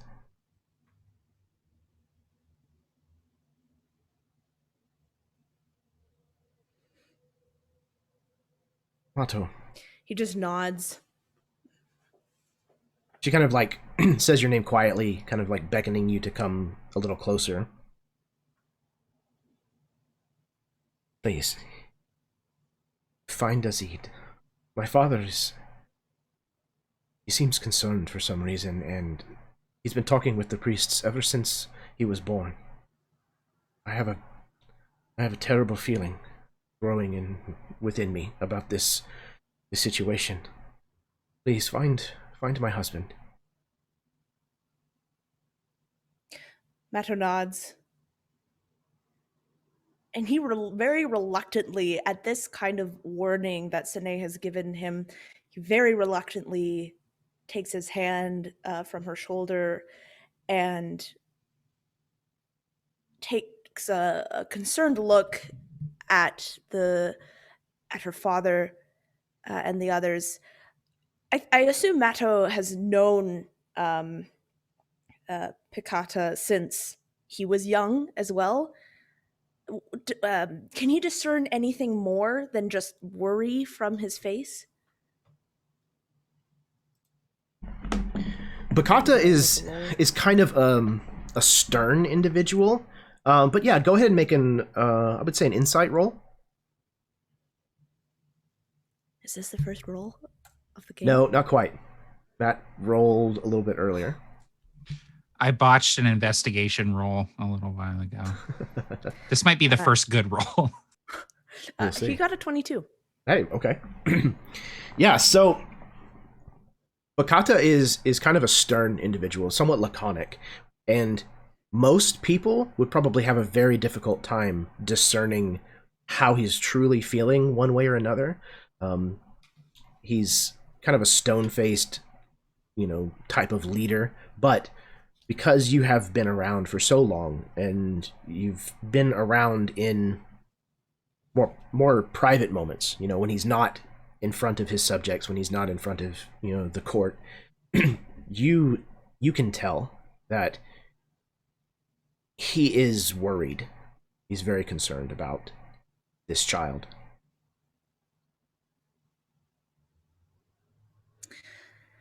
Yes, I think after like a lingering look, hoping maybe to catch Bakata's eye, but probably not, Mata would leave to find a Zidikut. You exit the tent just about the time that you can see Azidikut's guards kind of making a path through the crowd to let him through. And as he is arriving, he sees you. Mato! Thank the gods you're here. Is she safe? Mato nods as he kind of follows him in. She is fine. She was asking for you. Oh, they're good. Both fine. Good. Yes, of course. And he kind of pushes his way forward and enters the tent. The three of them have a small moment to one another as Bakata and the priest seem to be reaching a consensus of some kind. Not far behind, Akalba, the matriarch of the Deriklesh, the grandmother of the groom, makes her way into the tent as well. Arrath, what do you feel whenever you see your great aunt. Sarath clearly immediately tightens up just a bit. She's standing just a little straighter. Her face is a little less emotive. But Sarath has always felt small around Akalba. She's a woman who has a lot of command and a lot of power among their tribe, and really, raised her in a way as she raised almost most of the tribe, really. So she definitely, she shrinks around her internally, but to compensate, she always sort of straightens up and makes herself as big as she can in her presence. And she's a fairly tall elf, so she's got, she might even have a couple inches on her, but The elderly form of your great aunt, this very powerful matriarch, though she is somewhat stooped with age, she still does command a lot of power, a lot of presence, especially in her formal regalia that she is kind of wearing for this impending wedding that is supposed to happen. And it's as she's kind of pulling back the flap of this bridal tent to duck inside that she turns and her eyes lock on you for just a moment. And she kind of like stops and looks again. And you can see that there's a moment there that she is wrestling with which course to take, whether to come and confront you or to continue on with whatever she was just doing. She decides to duck inside the tent.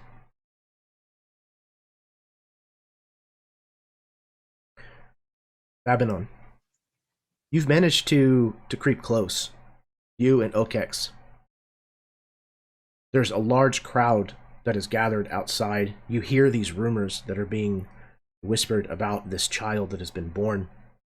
You have seen both the groom-to-be as well as the matriarch of his clan arrive in succession. What would you like to do?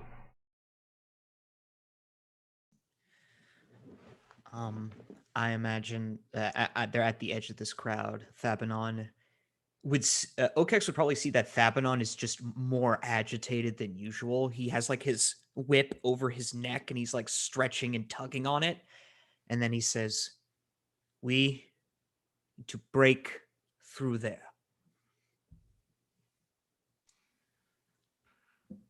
Okex listens to what you're saying and nods and sort of like cracks their neck from side to side and rolls all four of their shoulders, and will basically take the lead and try to make a path, not getting rough with anyone, but just using all four limbs to like get in there and like pull people apart to make a path so Thabanon can get through. Behind you, Thabanon will be taking his whip and just striking the air, whipping the ground, doing all of these like loud cracking sounds to scatter this crowd to help you through.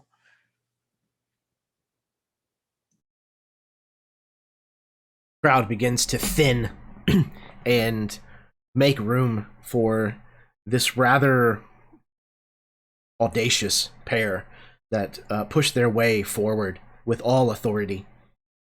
As you near the tent, the guards, who seem to have been cycled out, the ones who were a little drunk earlier, are no longer the ones that are now guarding the outside of this tent. And as you both approach, they kind of put their hands up. Where are you going? I'm going to see what all the fuss is about.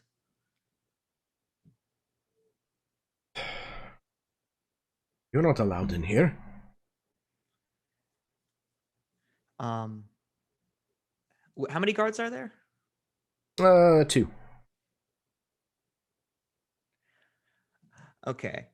Thabanon will just look at this guy and then look at Okex and just motion like, get ready.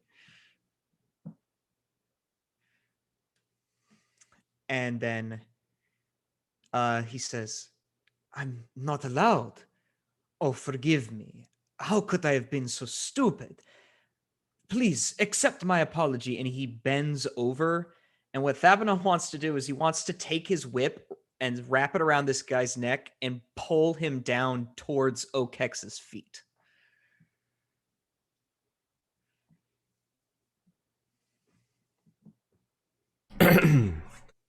All right. The sound of Thabanon's whip strikes out towards this guard. Roll an attack. Oh boy, first attack of the game. That's a 22 to hit. That'll certainly hit him. You grab a hold of him, pull him hard, and he topples down to his knees right in front of Okex. Thabanon will look towards Okex and make a motion like pin, sit.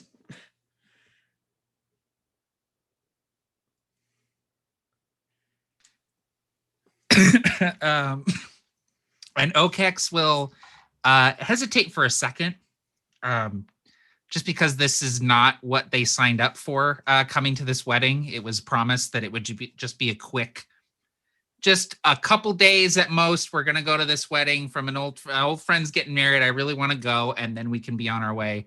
And now we're like potentially fighting royal bodyguards. In and out, 20-minute adventure. Yeah. Under the coast. And so Okex will lift up a leg and just kind of, as gingerly as possible while still applying an appropriate amount of weight to keep this guy pinned to the ground, put my leg on top of him and pin him, or attempt to, rather. Thabanon looks at Okex like, "Come on, man. Like, what are we?" And then he'll look back to the other guy and he'll just go. And then this guy will see Thabanon disintegrate on the wind as his body turns to sand and flows under his legs into the tent as he's casting Misty Step.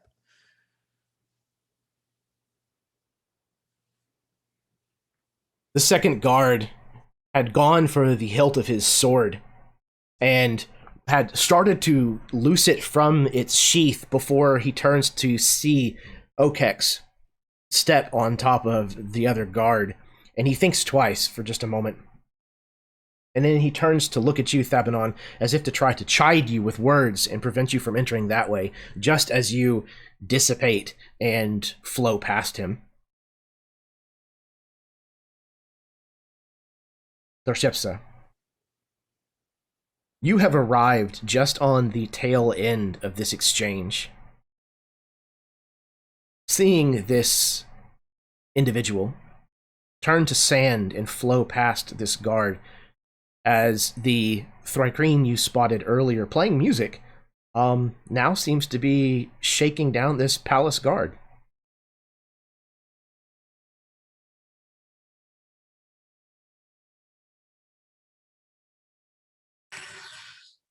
So quickly taking kind of stock of the situation, I'd like to read the Thrycreen's body language if I could. I'd like to insight whether he's being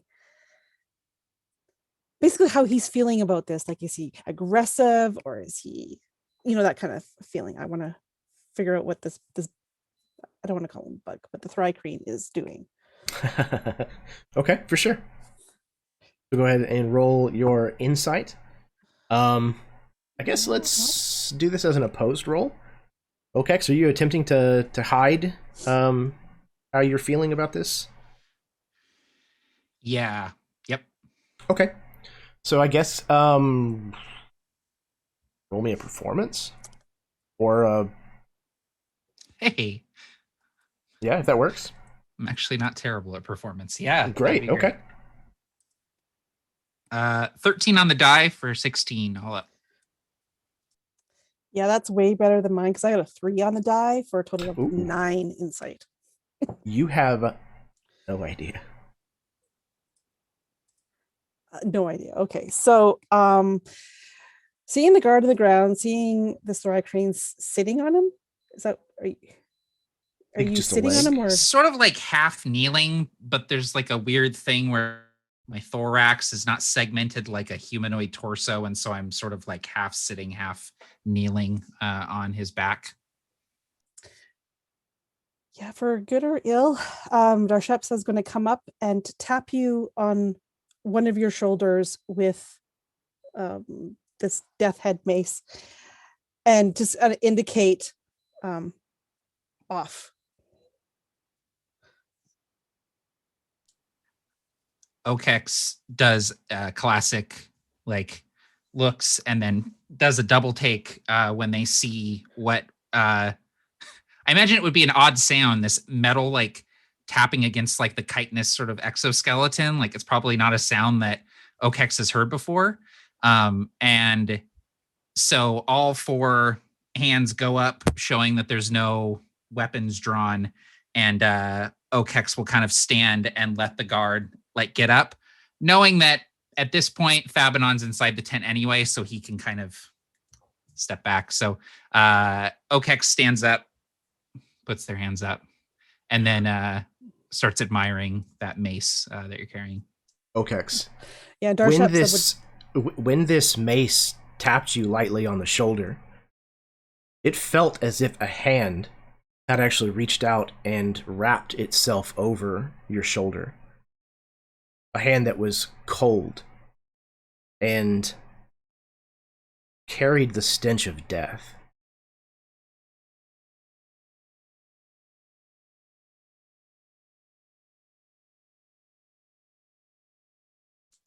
So I might, as I stand up, take a few sort of side steps to the left to put a little bit more distance between myself and Darshepsa. It's not necessarily a feeling that is negative to me, but it is something that I was not expecting. And so I'm just sort of distancing myself a little bit from Darshepsa.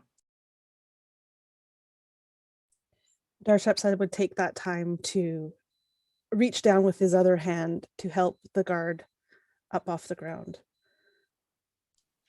Okex will do the same. Okex will lend one arm to help the guard up and like use a couple more to like dust him off, like get the sand off of him, and then like pat him on the shoulder, sort of do like an apologetic shrug.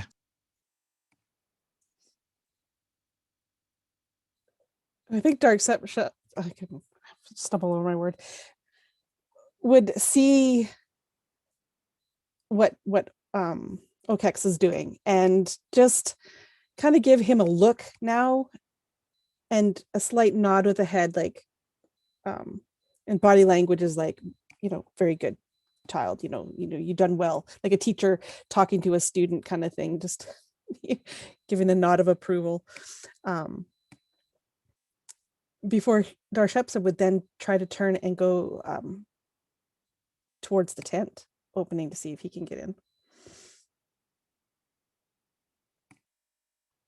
I imagine the guard that you just helped up, if he was going to say or do anything, doesn't seem to be in the mood, and lets you slip past Darshepsa without a problem. Perfect. Yeah, Darshepsa would go into the tent and is first and foremost concerned about the mom and the babe and making sure that I just lost the name. Quena has not decided to take them at this point. So he's basically wanted to go in and do like a physical examination, if you will. Make sure that the mom is fine, the babe is fine, that kind of thing. Inside the tent, the sudden arrival of double the population, give or take, of people inside this tent. Mother and the child and the father are kind of there's like folding screens that are brought up around the bed to kind of help shield them, give them a little bit of privacy as whatever business is being taken care of happens elsewhere inside of this tent. Darshepsa, you are allowed to the bedside to examine the mother and the child. Both seem, surprisingly perhaps, healthy, though if in fact she was only a few months into her pregnancy, this is incredibly strange. This child appears to be fully developed.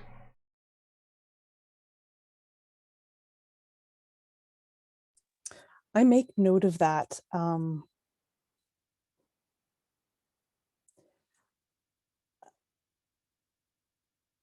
I think at one point he would ask also how far along she had been in part of the whole examining her, just kind of that casual question.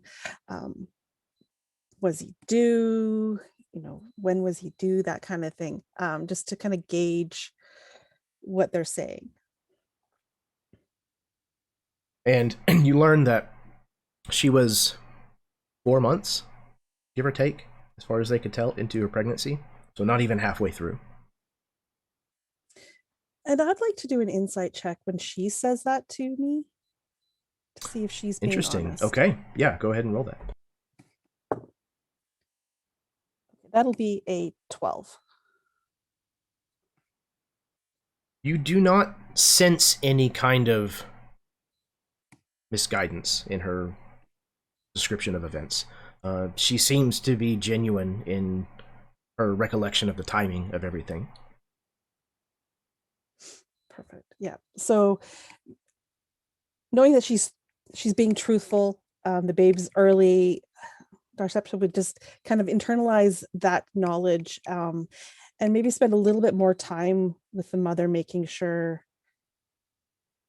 that mentally she's okay as well, because this is a very vast, probably, like you said, an intense moment for her. Mm-hmm. Also, the moment that you approached, the babe started crying. And according to anybody in the tent, this is the first time that the child has cried since being born.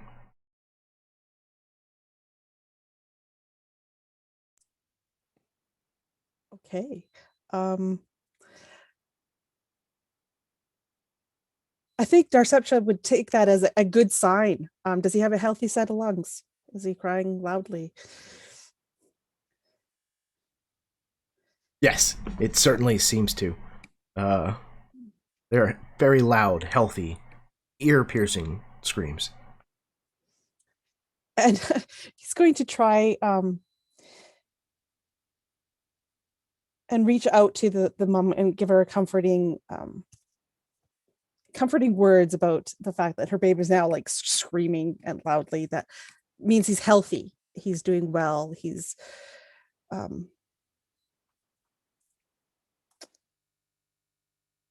that the things are well, even though they weren't what she thought they should be at this moment. It seems everything is going to be fine, and that her son is healthy. She does take comfort in your words, though she seems very preoccupied with trying to soothe this screaming child. Elsewhere in the tent, Mato, how do you react as Thebanon reapparates inside the tent? As soon as Mato sees that it's Thebanon, he's drawing his short sword and is just going to just approach him.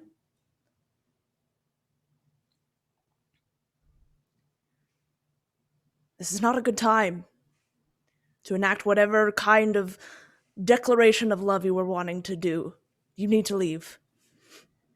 Even if I was planning on doing that, do you think you could stop me? And he gets up in Mato's face. He just How big is this tent, real quick? It's I'm just very curious. sizable. I would say it's probably 30 feet in diameter, give or take. Okay, yeah. So that's keeping an eye on this at least, like seeing that there's some tension. Little Matto, I remember your older brother. Did I break his arm or his legs? I cannot remember. Tell me, what shall I break on you if you don't move out of my way? Matto just smiles. It was not I who was kicked out of this tribe for making a fool of himself. For challenging centuries of constricting tradition, yes. A fool. We are not here to argue the past, Matto. We are here to see the future. And he looks over and sees like the silhouettes of Sine and husband whose name I forgot and will not try to pronounce. And he looks back to Matto. I'm told it is a thrice blessed child. And you will get to see it with the rest when the time comes, for you have lost the privileges of your tribe. Now leave. I will not let you take a step further. And he stands firm. Thabanon is just staring down Matto and not taking his eyes off of him. He calls out, Sine, is it true?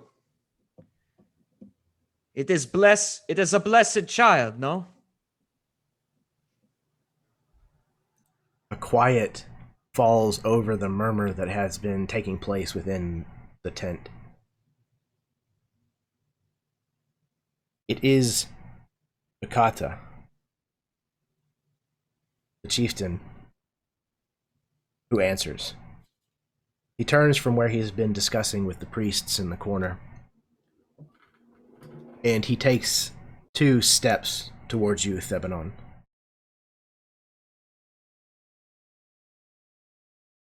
You already chose which life you wanted to live, Thebanon. This day is not about you.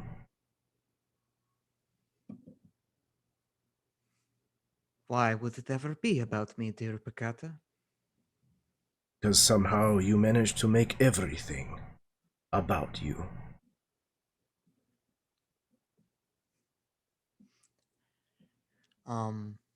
Thabanon's eye just twitches at that. Someone has to.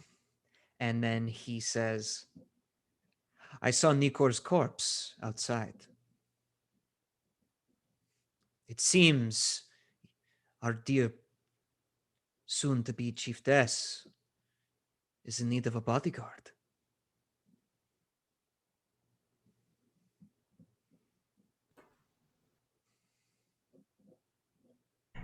I see M over there spamming their mute button.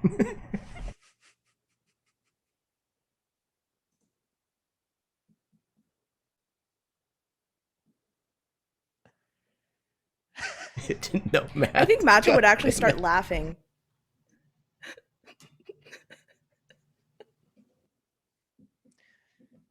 You see yourself more worthy of the position? And he looks towards Matto. And then he stands tall. I'm the greatest warrior in here. Again, Matto just snorts.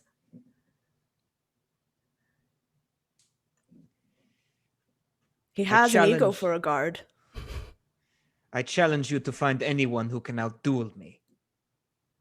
Would you like to be the first? Enough, Picata says. Again, none of this is about you. But of course not. It is to give homage and thanks to our glorious blessed birth. Outside. All of you. Now.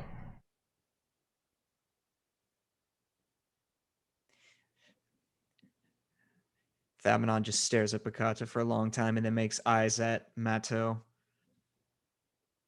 And then he bows and marches outside.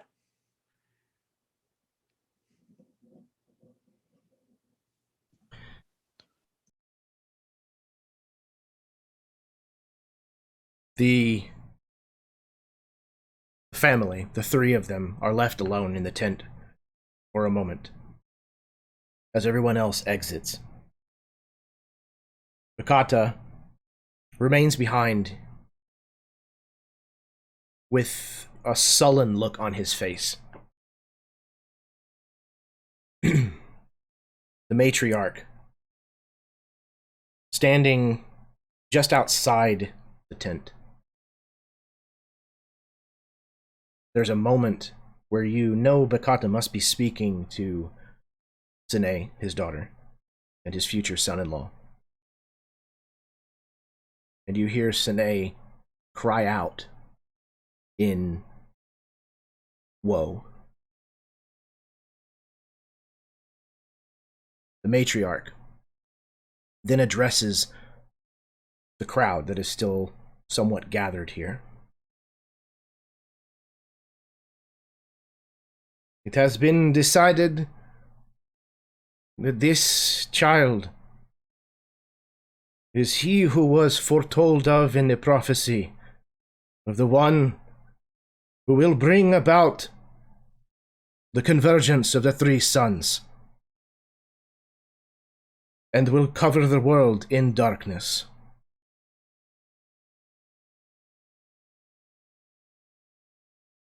It has been decided that the child will be taken to the grey.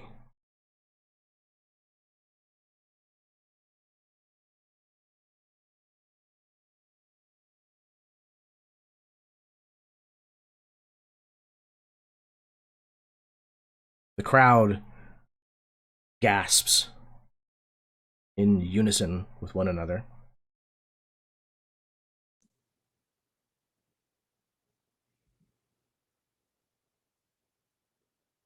Thamenon leans in towards Okex and whispers, "I knew it," even though Okex can't understand him.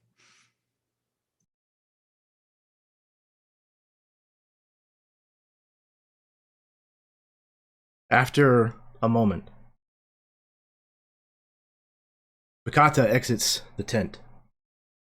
You can see that he has been crying. There's redness in the corners of his eyes, and you can see that his tears have recently been wetted. In a lowered voice, he turns to you, Mato, and, perhaps surprisingly, to you, Thamenon. Sine wishes to speak with the both of you.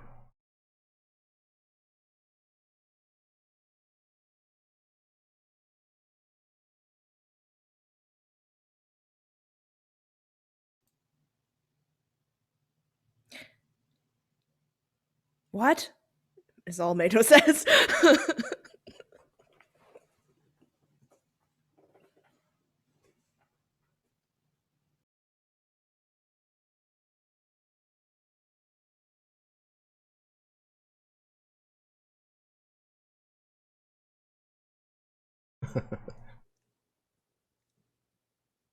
And he like looks at Thamenon like bewildered.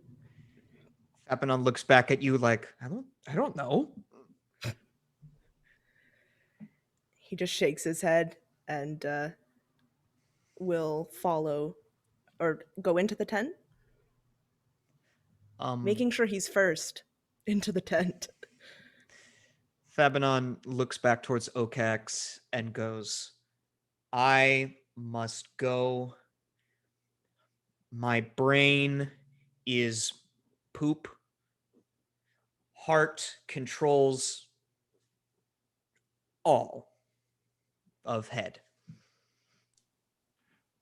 Strangely enough, Okex immediately nods, understanding exactly what you're saying. And then they sign, I go with you. Thabanon nods and goes, Okex comes with me. They are my other half. Bakata kind of looks at you for a long moment as if more stipulation from Thebanon is definitely not what he was wanting in this moment. But he swallows whatever pride that he has to retort, and then just casts his eyes over to Okex. Very well. Thank you for choosing my path, Bakata. And he claps him on the shoulder and nods to Okex. Let's go. You can feel the heat coming off of Bakata as you walk past him and enter the tent. Mato, Tabanon, Okex. When you enter the tent, you can see that Sine and Azidakut and the child are huddled close together. And Sine is sobbing. None of them seem to pay attention when you enter.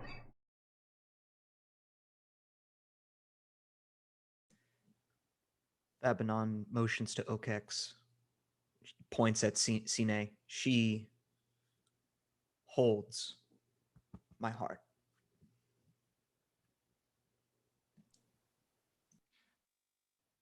Okex nods once, and then looks over to these three people, and seeing the baby, Okex sort of angles their head a bit to get a closer look, and then twists it almost all the way around and sees this birthmark on the baby's back. And there's almost this like immediate jolt that goes through Okex's body, and they sort of like stumble backwards, maybe even like knocking over a tent pole as they stumble backwards, and like scrabble backwards in the sand like a bug to like put distance between themselves and the baby. Thabanon looks towards you and goes, you know?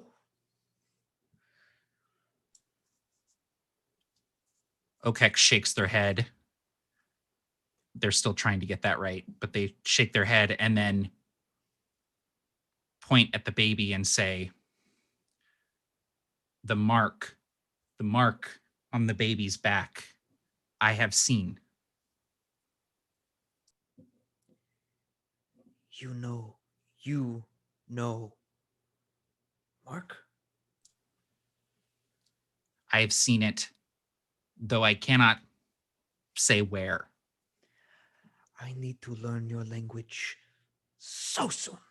And Thabanon rushes over to Sine to look at this baby that has ruined his life.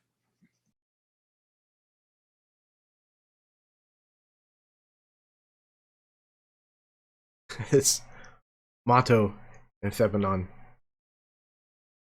If in fact you approach, when Thebanon approaches at the very least, Sine looks up and sees you, and you see a range of emotions play out underneath this mask of pain, Thebanon. Hatred, love, anger, despair, all of it, this huge range plays out. And spying Mato beyond, I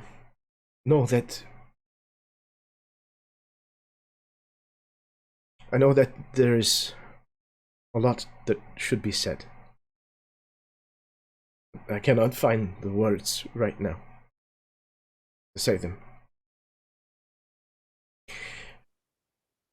My child is to be given to the Grey.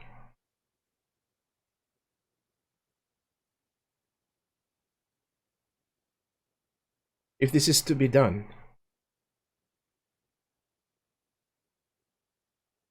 I would like for the two of you to take him there.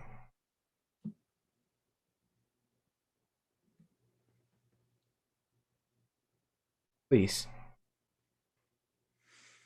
I would consider it a personal favor.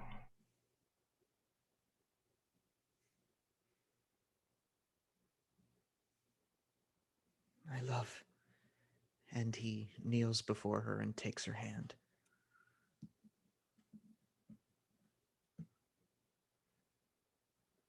I would travel the world 3 times over for you.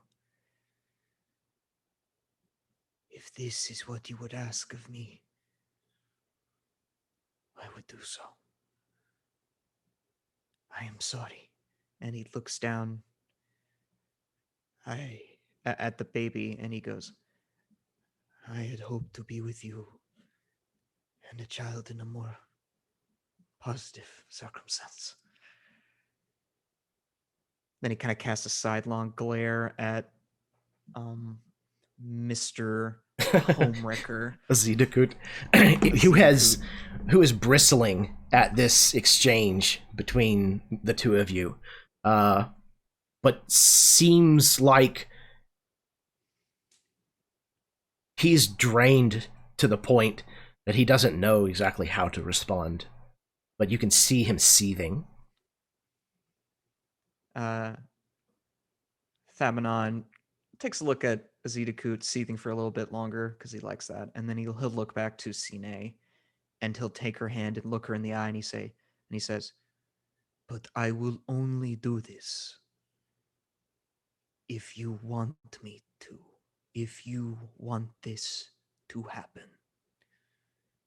Damn prophecy, damn tradition. What do you want, Sine? Ask me and I will do it." You can see, once again, this display of different emotions that pass beneath the surface of her face, behind her eyes. For a long moment, you can see she hangs on to the idea that there might be another way. She seems to fixate on that thought for a moment longer than the rest, and then you watch it disappear into darkness.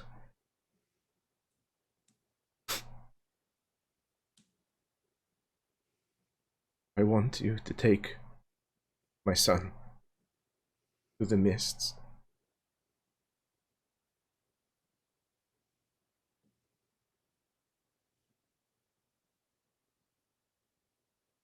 For you, it is done.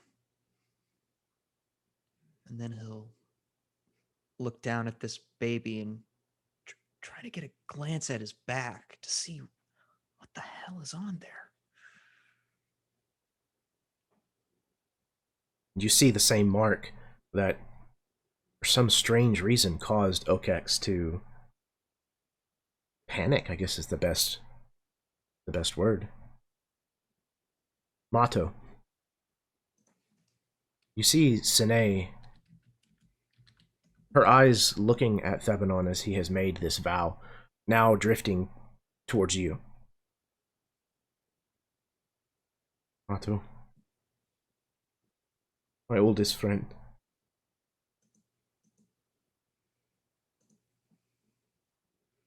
Will you do this for me?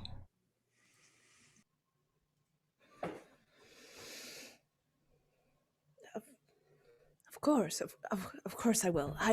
And he looks like down at Thabanon and just mouths like, "Are you sure? Like him, kind of, and just gives like this look, and then looks to the baby, and you see that Matto gets a little bit like fear in his eyes when he looks at this baby. But there will be others coming with us, right?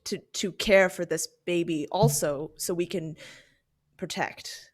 And he's like looking at the baby and then like, please don't leave me alone with this baby, with Thabanon and Okex. Well, I'm sure Okex would be more than willing to come with us. They are my other half, right, Okex? And he looks towards Okex, who is like, I imagine him still in the corner.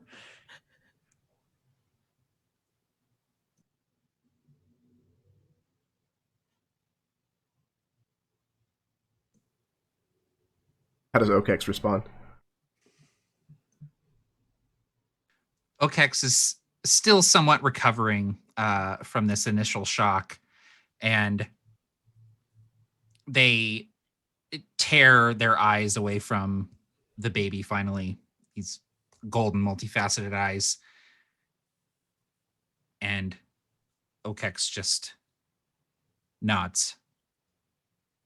I go with.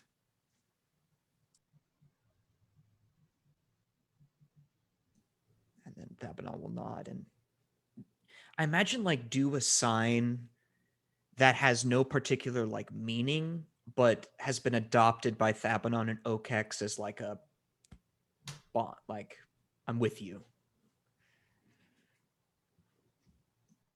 I think there would maybe even be a sign that we use to refer to this incident that sort of brought us together.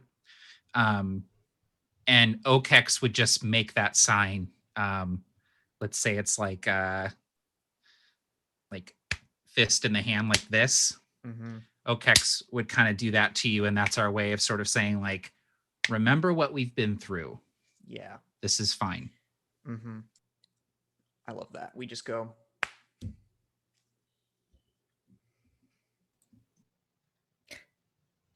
But there will be others, right? I'm not sure, but I trust you to find whoever it is that you need. Whatever it is that happens, please just make sure that he doesn't suffer.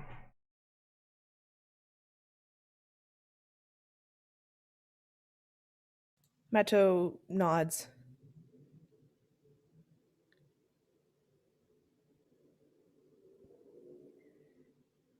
He will know no fear. Outside of the tent,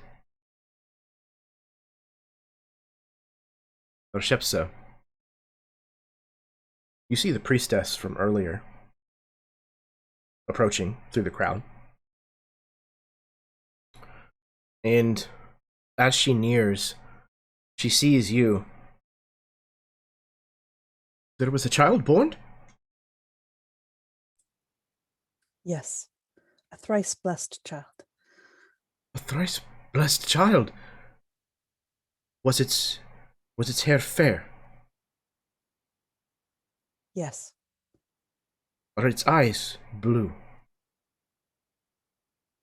Yes. Did it have a mark upon its back? I'm pretty sure Darceps would have seen that because he was looking at all of them. Definitely. Yes. Good. She then stretches her arms out, and the sand all around you begins to shake and rumble. No. And suddenly, the ground thrusts upwards and elongates, cutting off most of the rest of the crowd from the tent, as an entire wall of salt is summoned into position. She drops her guise, now very clearly appearing as one of these people, these women that you know of as the scorched witches of the wastes. A second elf, this one, the one who was serving drinks in the ale tent, likewise steps forward, thrusts their hands outward, and a second wall of salt elongates and appears, making two parts of a triangle, cordoning off the tent, the royal tent, from the remainder of the crowd, and trapping all of you and them within the confining walls. Please roll for initiative. Boy.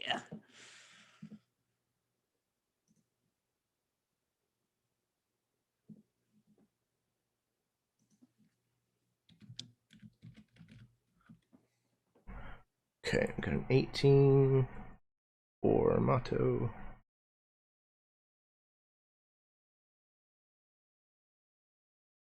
13 for Thabanos. 11 for Arrath.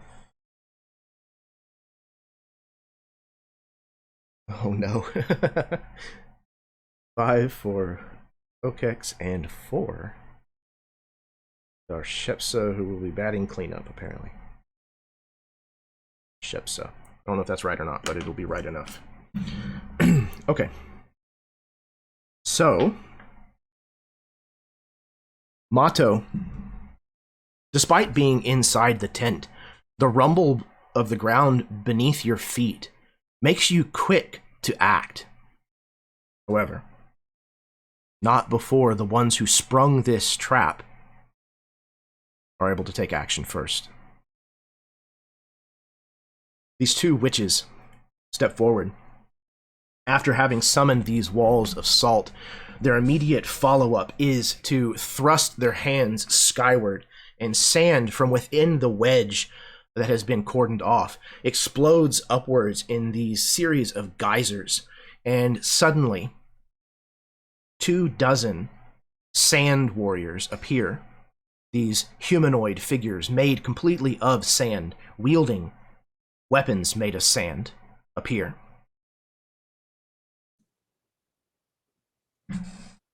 The witches both then turn towards the tent, which has partially collapsed through the summoning of these salt walls, and they begin making their way towards the royal child.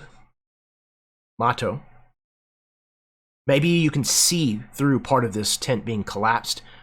Maybe you just have some kind of honed instincts. What would you like to do? So I think that as this tent is kind of collapsing, he can see through, and he can see these things and these warriors. And sorry, did you say that it was lifted up, or were there walls that were lifted, like around it, or was the actual tent lifted? Yeah, so these two walls of salt are both straight, and they basically just meet at a point, forming like an angle, if you will. And one of them goes through where the tent is, so it kind of erupted up from the ground. So that part of the tent was basically cast aside and has collapsed, kind of like that. Okay. Is there a way that Mato can see out, like a way? Definitely. An escape. Yes. Okay. Mato's gonna look at is going to look at Sine.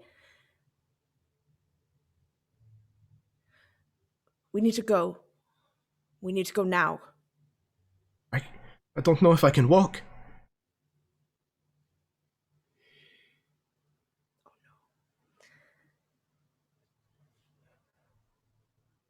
He would look to. So who else is in here? Azidakut and. There's a handful of. Yeah. So all of the PCs are within this this wedge, and then there's a handful of guards, like royal guards, as well as the family, the three of them, the father, the son, the father, the wife, and the baby. Okay. he would look to Azudakut and point to the way that he sees out and just, you have to take her. Get out of here. And he's going to turn and run towards one of these creepy salt witches. Okay. If he can get to the one that's closest to Shepsa, he would. Because there's one right in front of him, right? Yes. Yeah, so you can absolutely do so and close, and you haven't taken an action as far as I'm aware, so if you'd like to do something once you get there, you can do so. I think he's going to stab him. Probably a bold choice. Yeah. Yep, that's... I feel like, yeah. Seems right in this situation. Seems appropriate. So, so if Darshepsa is within 5 feet, which I think they were like very close. Excellent. Yes. Okay.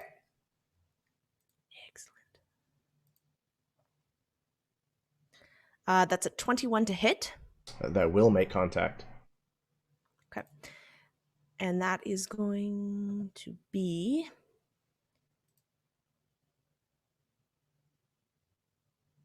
16 points of damage. And is there another thing that is within 30 feet of this witch? Absolutely. One of the sand warriors would be.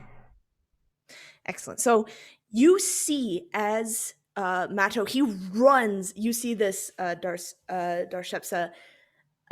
He runs at this witch. You see he's screaming, and he comes and he slices down at this witch. And as you see him doing this, you see it almost looks like it's doubled. And you see that there's this black smoke that begins to erupt and just waft out from you first think it's the sword, but it's actually Matto himself, as this shadow removes itself, this shadowy figure removes itself from Matto, and 2 points, 2 of these balls of shadow begin to erupt and go 2 directions, one at this witch again and hits, and the other at this bone warrior. And you see that these balls of smoke take a shape of a person who kind of looks like Matto, but taller, older. But the resemblance to Matto is there. And this shadow figure takes the same strike, and I get to do 2d6 necrotic damage to both of them as I use my Wails from the Grave. Beautiful. Fantastic. Oops. That was the wrong roll. So the first one is going to do 4 points of necrotic damage at the soldier, and the other one is going to do 8 points of necrotic damage at the witch. Okay. The necrotic damage cuts into the witch, following your actual sword, and she recoils from the strike. The sand warrior, however, does not survive the assault, and you can describe what it looks like as this shadow version of Matto takes it down. So this shadow does this same powerful technique. Like the swordsmanship looks the same with Matto in this shadow, and as he strikes it down, you see that this necrotic damage very quickly veins out from the slice point of this sword, and the this salt soldier, you can see the cracks beginning to form. These black cracks begin to form until the soldier just disintegrates and explodes in this necrotic energy. And the sand that it was comprised of just falls heavily back to the ground itself, and you can barely even tell that it had existed at all. That was Matto Tabanon. All right, can you give me like a layout of where the enemies are relative to where we are, and especially Sure. where Cine is? Yep. So Cine and family are, I would say, 30 feet from the nearest witch, and the rest of the enemies are kind of scattered out beyond that, all within probably 50 feet of one another. Mm-hmm. Okay, and there's more of these sand guys. The other one got hit. So there are 2 of these scorched witches of the wastes, and there's about 24 of these sand warriors. Oh, 24. Yes. Okay. They brought Fun, an fun, army fun. with them. Gotcha. And they're sand warriors. God, I don't like sand. It's coarse. It gets everywhere. Rough, and it gets irritating. It's everywhere. Okay, so Thabinon's gonna run towards the nearest sandwich that Mato isn't focused on, and then he's gonna look towards Okex and go and do like you, me, her, and then he'll then hold his whip up to his mouth, and he'll go "Kss," and then his voice will begin making the same sound that a rattlesnake makes, unnaturally so. And as he pulls his hand along the whip ignites with poison green runes detailing ancient worms of the desert traveling along its thin hide. And Thabanon takes his shield, pulls it over his arm, and then runs up towards this one sandwich, and then will whip the sand in front of her. That will send sparks of this sand that almost turns into this greenish, poisony glass substance that hits her body and covers her as he's casting Hex on her, Hexblade's Curse on her, as a bonus Excellent. action. So just to clarify, you want to poison the sandwich. Absolutely. I'm sorry, I couldn't. Absolutely. It's getting foul up in here. Too much relish. Yeah, so I'm gonna curse this witch, and then I get a +3 bonus to damage rolls on her, and if I score a critical hit on 19 or 20, and I regain 9 hit points if she dies. And that is my bonus action. And then for my main action, thank you. And then for my main action, I'm gonna cast Booming Blade, which I have to make a melee attack with my whip on her to do. And I got a 18 to hit. Absolutely. You can see that despite the guys having been dropped, that these witches seem to be covered not just in the clothing that they seem to wear, but there seems to be like swirling sand, like clinging and hovering like outside of their clothing. But despite that, you manage to penetrate their armor, their magical arcane armor, with your whip, and you will hit. Beautiful. She's going to take 11 points of slashing damage from the whip. And because I hit her with the booming blade, if the target willingly moves 5 feet or more, she will take 2d8 thunder damage. Yeah. What else? Oh, until the start of if she moves until the start of my next turn, excuse me. And then Thabanon will stay about 10 feet away from her, because that's how far his whip can goes. And then he'll go, foul witch of the wastes. You search for the baby, but are you not also searching for this? And he'll like lift up the seed hanging around his neck, a ancient artifact that was once stolen from the witches of the wastes long ago. And he just brandishes that in her face and then puts it up behind his shield and readies himself. And that'll end my turn, Kaiba. She glares at you as you produce this artifact. She says, "When you are dead, I will pry it from your corpse, and then maybe I will hang it around the neck of the child."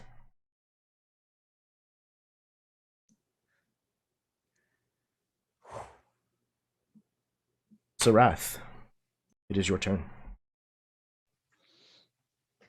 Okay, can you give me a little bit of a spatial layout just to kind of refresh me? Because like For I'm sure. a little, just want to make sure I'm golden on this. Absolutely. So, mother, child, and husband are kind of at the far apex of these two salt walls, if you will. The closest enemy is about 30 feet away from them. Everybody is spread out over a field of about 50 feet beyond that. How many of these sandwiches are there? 2 sandwiches? There's 2 sandwiches. Okay. So I'm gonna let's see. Arrath is going to is there any like debris from the tent that has fallen? Absolutely. Okay, yeah. So I'll kind of duck behind that, and she'll pull her longbow. But looking at the hoagie that's already taken a couple shots, she's going to point at her and just quietly whisper the elven word for prey, and cast Hunter's Mark on this disgusting sandwich, and go for a longbow attack.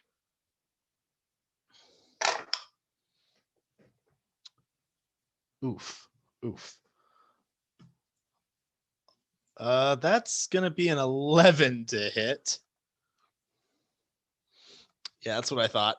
But Yeah. she has an extra attack and draws another arrow for a 13. Both of these arrows, though you are, taking careful aim, you loose one after the other, and both of them seem to be deflected by the swirling sand that kind of forms these armor plates around her body.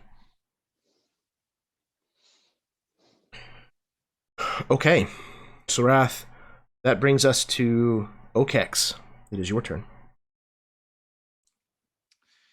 So Okex nods to Thabanon, acknowledging the plan, and they stand up, sort of coming to their full height, and begin moving after Thabanon. And as they move, they arm themselves. So the 2 main arms reach back and grab this spear and bring it forward. And then one of the lower arms draws out this dagger that has been sheathed. And as it's drawn out, anyone nearby can see that it is bone white and curved, very clearly a sandworm tooth, a Paduva knife. And then with the last 4th arm, Okex reaches up and grabs one of these like bladed, curved implements off of their bandolier. And so I want to move 10 feet, Jeremy, and I want to try and do so without being noticed if possible. So I'm going to use a bonus action to take the hide action if there are enough like tents and things that I can sort of use as cover. Absolutely. So go ahead and roll me a stealth check. Yep. 14 on the die plus 10 for 24. Okay. And then after I move 10 feet within 20 feet of this witch that Thabanon pointed out, and I actually see Thabanon sort of moving within 10 feet of that witch and attacking her, I'm going to let fly. Y'all about to see a bug throw a boomerang. I'm going to let fly this bladed boomerang and continue moving forward. So here's that attack. Can I use a Dominion die to have advantage? Oh, wait, I'm hidden. I already have advantage. Hold up. Yep. I've played D&D before. Yep. Okay, so that's 18 on the die, plus 5, 23 to hit. That'll definitely hit. Okay. This is the same one that Thabanon is closed with? Yep. Okay.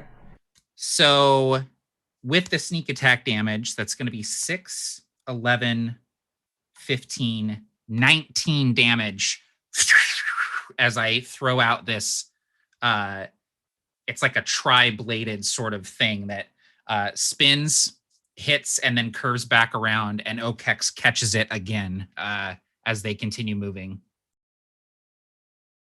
Her blood kind of flies out and sprays across the sand beneath her feet, and as it does so, it almost immediately dries and turns to sand and salt itself.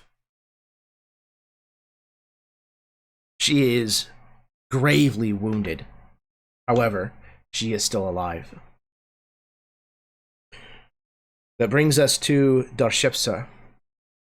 It is your turn.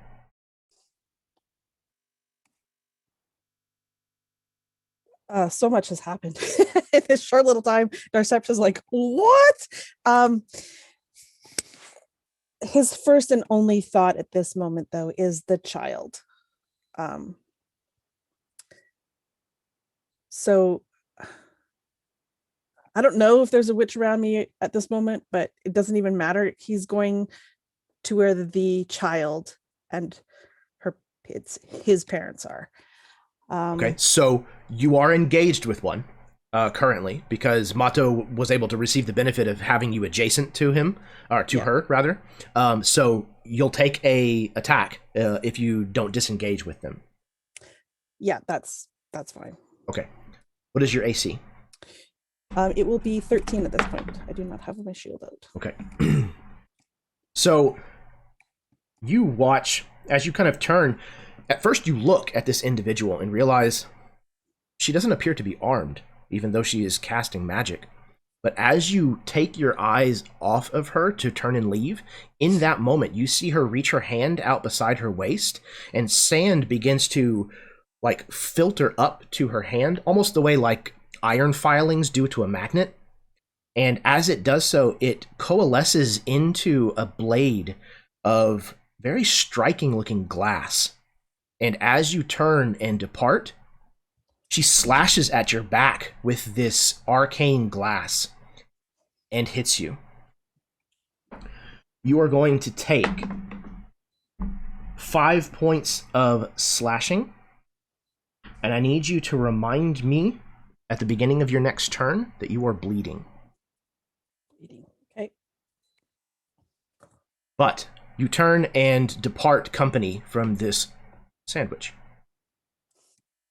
Yes, and I head straight for the family. And when I am there, I'm going to cast Spirit Guardians around, well, me, I guess it's 15 feet, but they're going to be inside this sphere that I've got. And I'm also making sure that basically Okex and anybody who's fighting these creatures are fine. They're not going to get them. For sure, roger that. That's what I'm going to do. And what does Darshepsa's version of Spirit Guardians look like whenever they're summoned? So imagine it's almost like this shimmering light that kind of mimics like the unmoving one's color. But if you look at it long enough and you can see faces in it. They'll appear and disappear and they'll morph. And if you've lost somebody in your life, you'll see their face at some point in this while you're staring at it.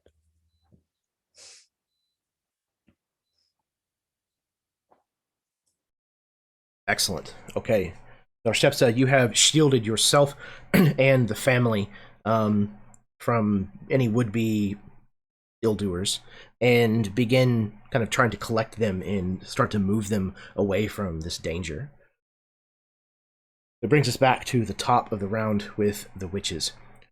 The one that was engaged with Darshepsa is going to give pursuit, which means Mato, if you would like, you may take a swing at her. Of course.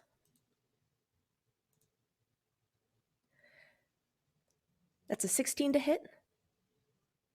That will hit. 8 points of piercing. Points of piercing.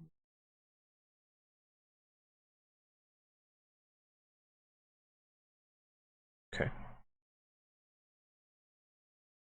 All right. They are both looking about the same level of abuse, but they are both still standing. This scorched witch of the wastes stumbles after your cut. You're wielding a sword, Mato? Yeah, okay. So after this slice that you deliver to this witch, she stumbles in the direction of Darshepsa and the family. She reaches her hand forward and mutters several words, and all of you feel the hairs, those of you who have hairs, on your body stand on end. And light appears at her fingertips before arcing between them and shooting forward. She casts lightning bolt directly into the cloud of ancestral guardians around Darshepsa. Darshepsa, I need you to make a dexterity saving throw, please. Of course you do. Well, it's not terrible. I rolled a 13 on the die, so that's a 12. Okay. That will, however, not be enough to pass. So, Yeah. and okay, full damage is going to be 22 points of lightning damage. Ow. Darshepsa, from where you are, kind of amid these swirling spirits, you can see that you were not the only one struck by this bolt. It also tore through Azidakut and Sene, both of which fall limp.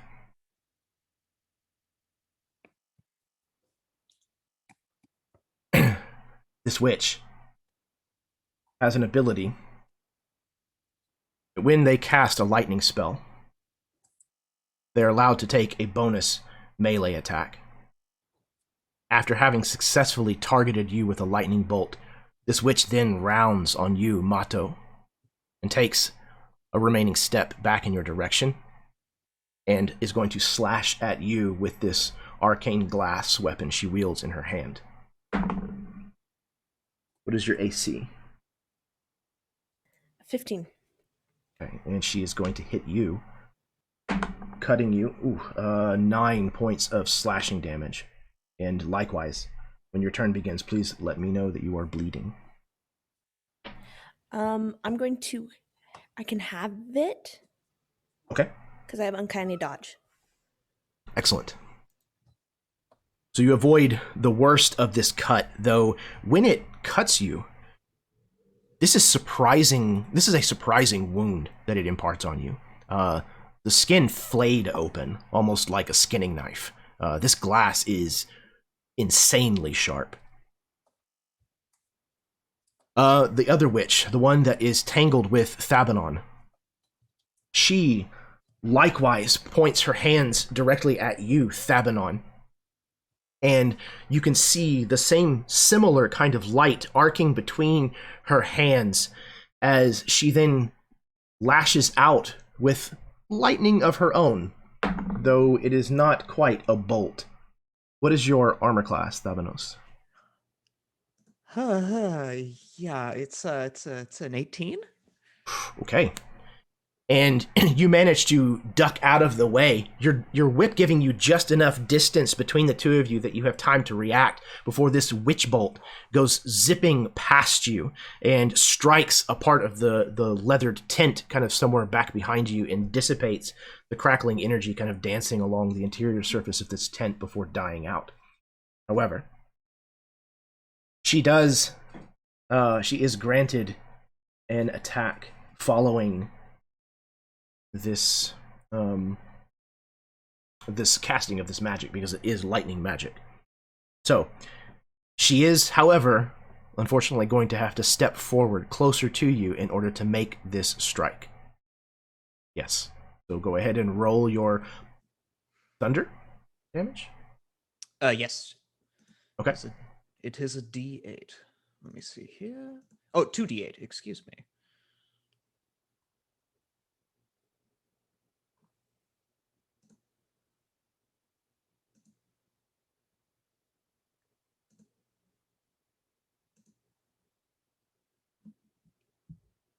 That's going to be 12 thunder damage on her. Ooh, okay. 12 points. Okay. Though this almost takes her off of her feet, she seems to take this and still is in this fight. She closes the distance between you, not being dissuaded enough, and strikes out at you with this piece of arcane glass that she has summoned into her hand. 16, however, is not going to find its mark on you. Perhaps only because of your armor, whatever that might be. I think he'll block it with his shield. Excellent. There's this kind of noise as the glass like scrapes across the metal of your shield, and there's these flakes of glass that kind of shine and sparkle as they're flown off in all directions. Okay, that was the witch's turn. Oh, Sand Warriors. Each one of you is going to have 2 Sand Warriors that approach you and attack you. So we're just going to go around the horn and see how this goes. All right, we're going to start with Darshepsa. What is your AC again? Sorry, if they come in first, they have to make Oh, yes, that's right. Wisdom save. Okay, I'll just keep that roll for the DC wisdom 14. save. That's a miserable fail. And again, these guys are minions, so just tell me what that looks like when the first one and the second one both fall.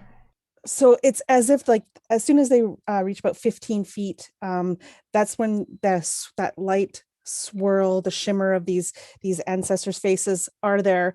And it's almost like as soon as they touch that, this light coalesces it down into a point and shoots out and engulfs each of them. And they're basically covered in radiant damage as they burn. Yeah, and it burns the sand. They fall as like partial glass formations themselves, toppling over and just like shattering into pieces. Okay, next up, Okex, what is your AC? So I'm going to, as soon as the Sand Warriors move within 5 feet of me, use my Skirmisher ability to immediately move half my speed as a reaction away from them without provoking attacks of opportunity. Nice. I'm going to do that to move 20 feet because I have 40 feet of movement, and that closes the distance, so I am now adjacent to my buddy Thabanon and this other witch. So excellent. I like to imagine that I leap away from these Sand Warriors. So I'm kind of like moving. I see them coming towards me, and I like get down and just like poof, and leap like a grasshopper 20 feet. Just this incredible distance for something of my size to leap. And I land with a thud right next to Thabanon and sort of like give him a little nod and reach up and grab another one of these bladed boomerangs off my bandolier. Excellent. The other Sand Warrior, just not even getting the chance to close, swiping their blade made of sand in the empty space where you just left. Next, Sarath. What is your AC? 15, unfortunately. Only wearing my studded armor at the moment. Well, the first one is going to miss. The second one, however, will hit and is going to deal 2 points of damage to you. I know. Watch out. Sarath dies.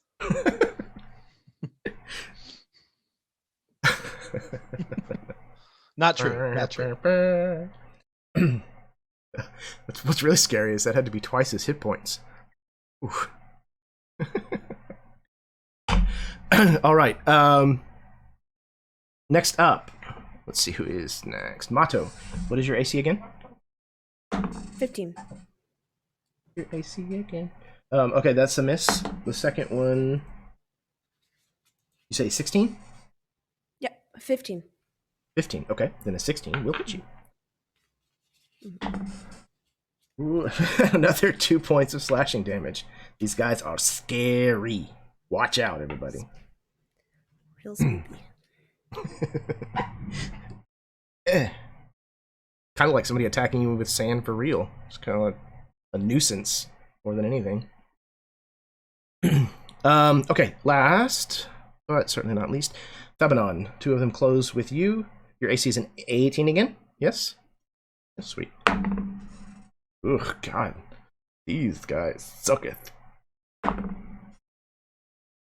Who designed these monsters? Okay, well, a 19 will actually hit you. How much you want to bet it's 2 points? Oh, fuck me.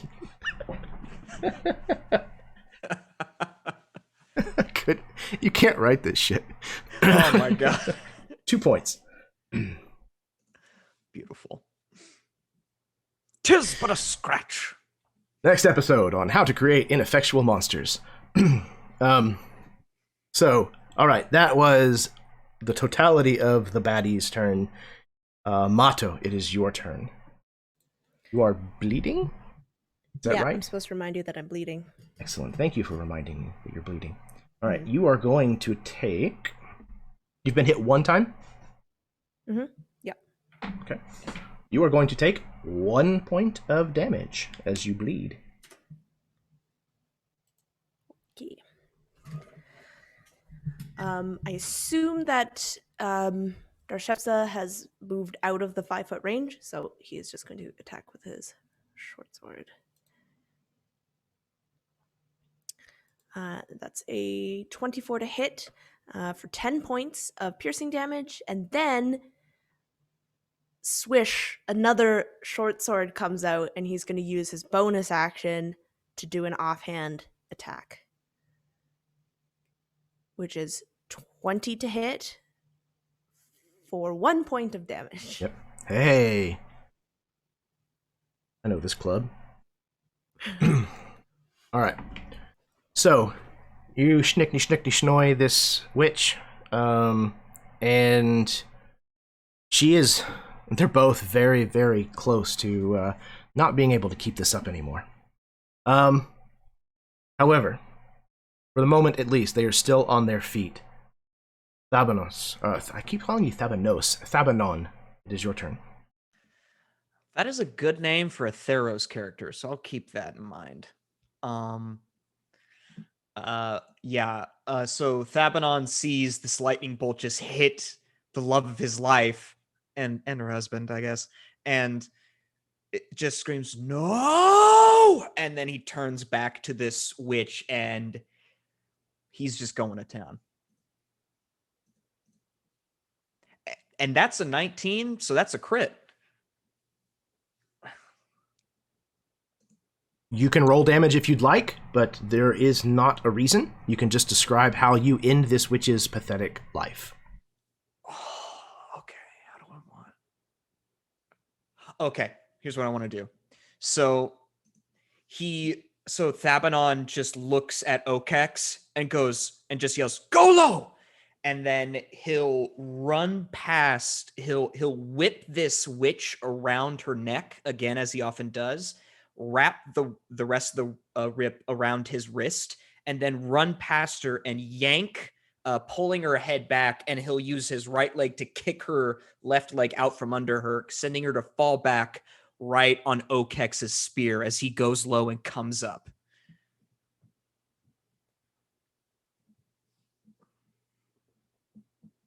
Fantastic. This witch, impaled upon Okex's spear, turns to sand, the kind of sand that is compacted as if it's been wetted and molded together, almost like a sandcastle would be. And she impales onto Okex's spear and immediately begins to crumble and fall apart into chunks of sand and salt. Right. That was Thabanos. Thabanos, I just did it again. And Austin hit the nail on the head, so did Cole. It was Sabanos was Tim's character from Whispers and Fragments. So that's why it rolls off of the tongue like that. I've been calling you that for months. So Thabanon, it is your turn. Cool. Thabanon has just went. He does have another attack. Perfect. Yes. He goes down, and as she turns to dust, he'll just on the backswing, just wildly, just go and hit one of these sand warriors. That is a 16 to hit. Absolutely. Okay, yeah. Just takes him out, and then wildly, he's just gonna book it all the way towards Cine. You approach, being permitted to pass by the spirit swirling energy that surrounds Darshepsa and the three of them. And you see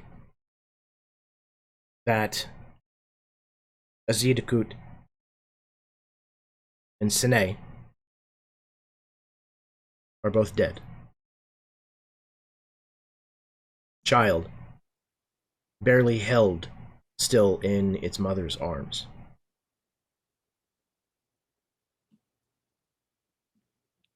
Arrath, it is your turn.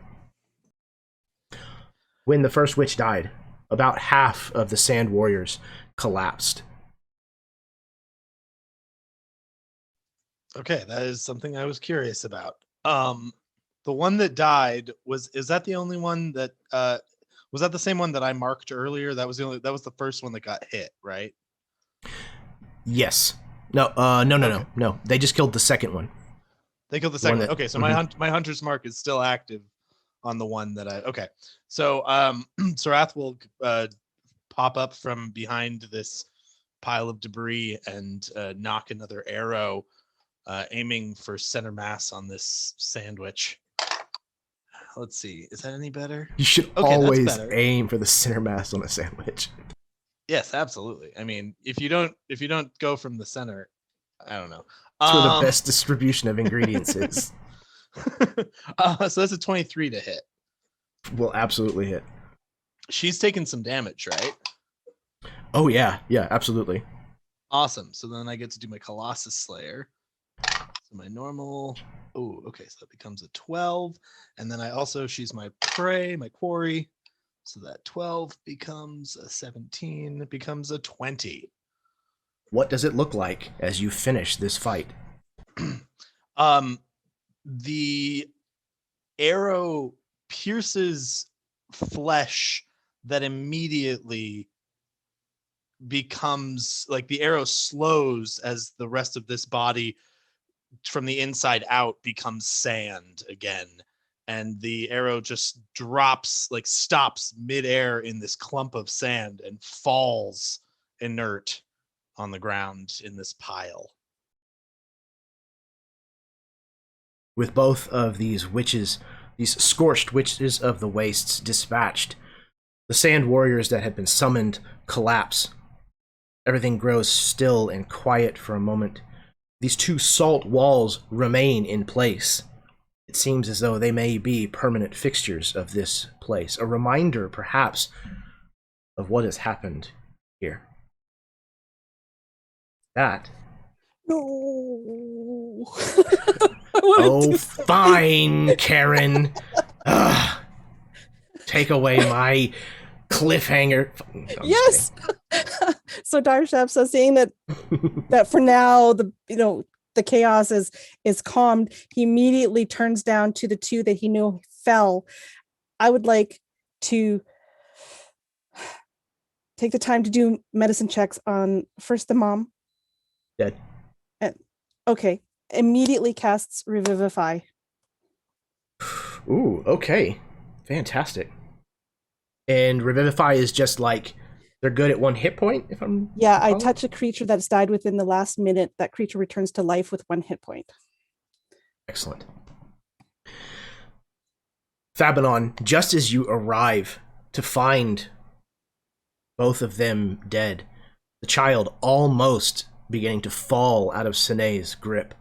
All of a sudden, Sine's grip tightens around the child, who is wailing again. And you hear her take a huge, sharp inhale of breath. Fabinon goes, "Ah!" And then he just like collapses from the stress of it and kind of like just lands, placing a hand on Sine's shoulder. And then he just sort of kicks the other guy away. The dead body of her to-be husband? He was going to do it anyway. It's fine. All right. Darshepsa, was there Arrath something? saw that. We'll have words next time. Yeah, Darshepsa would then have gone to the father to check if he has even got a slightest pulse. No, dead as well. But unfortunately, I have blown my spell slots and I cannot cast that fast. I had to choose. No. Poetic. Thebanon's crushed. Oh no. Heaven is like, buddy, I owe you one. Yeah. And I turn and I see Sarath.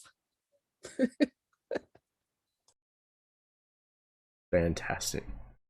Okay, now that's where we're going to end our session. All right. Thank you so much, everyone who tuned in this evening. Whether you're watching live with us or whether you're catching this at some point, either here on MiniTerrainDomain or as of hopefully this weekend on my channel on YouTube titled The Erasmus Expeditions. Look for it there also. This has been great. I was so anxious about this game, and I don't know why. I mean, I know why. That's just me. But it went fantastic. I had a grand time. Thank you all so much, these 5 fantastic people, for putting up with all of the front-loaded work that I gave them and for coming to bat whenever it came down to it. It's been sheer joy. So I'm going to pass things over to them so that they can say any parting words that they would like.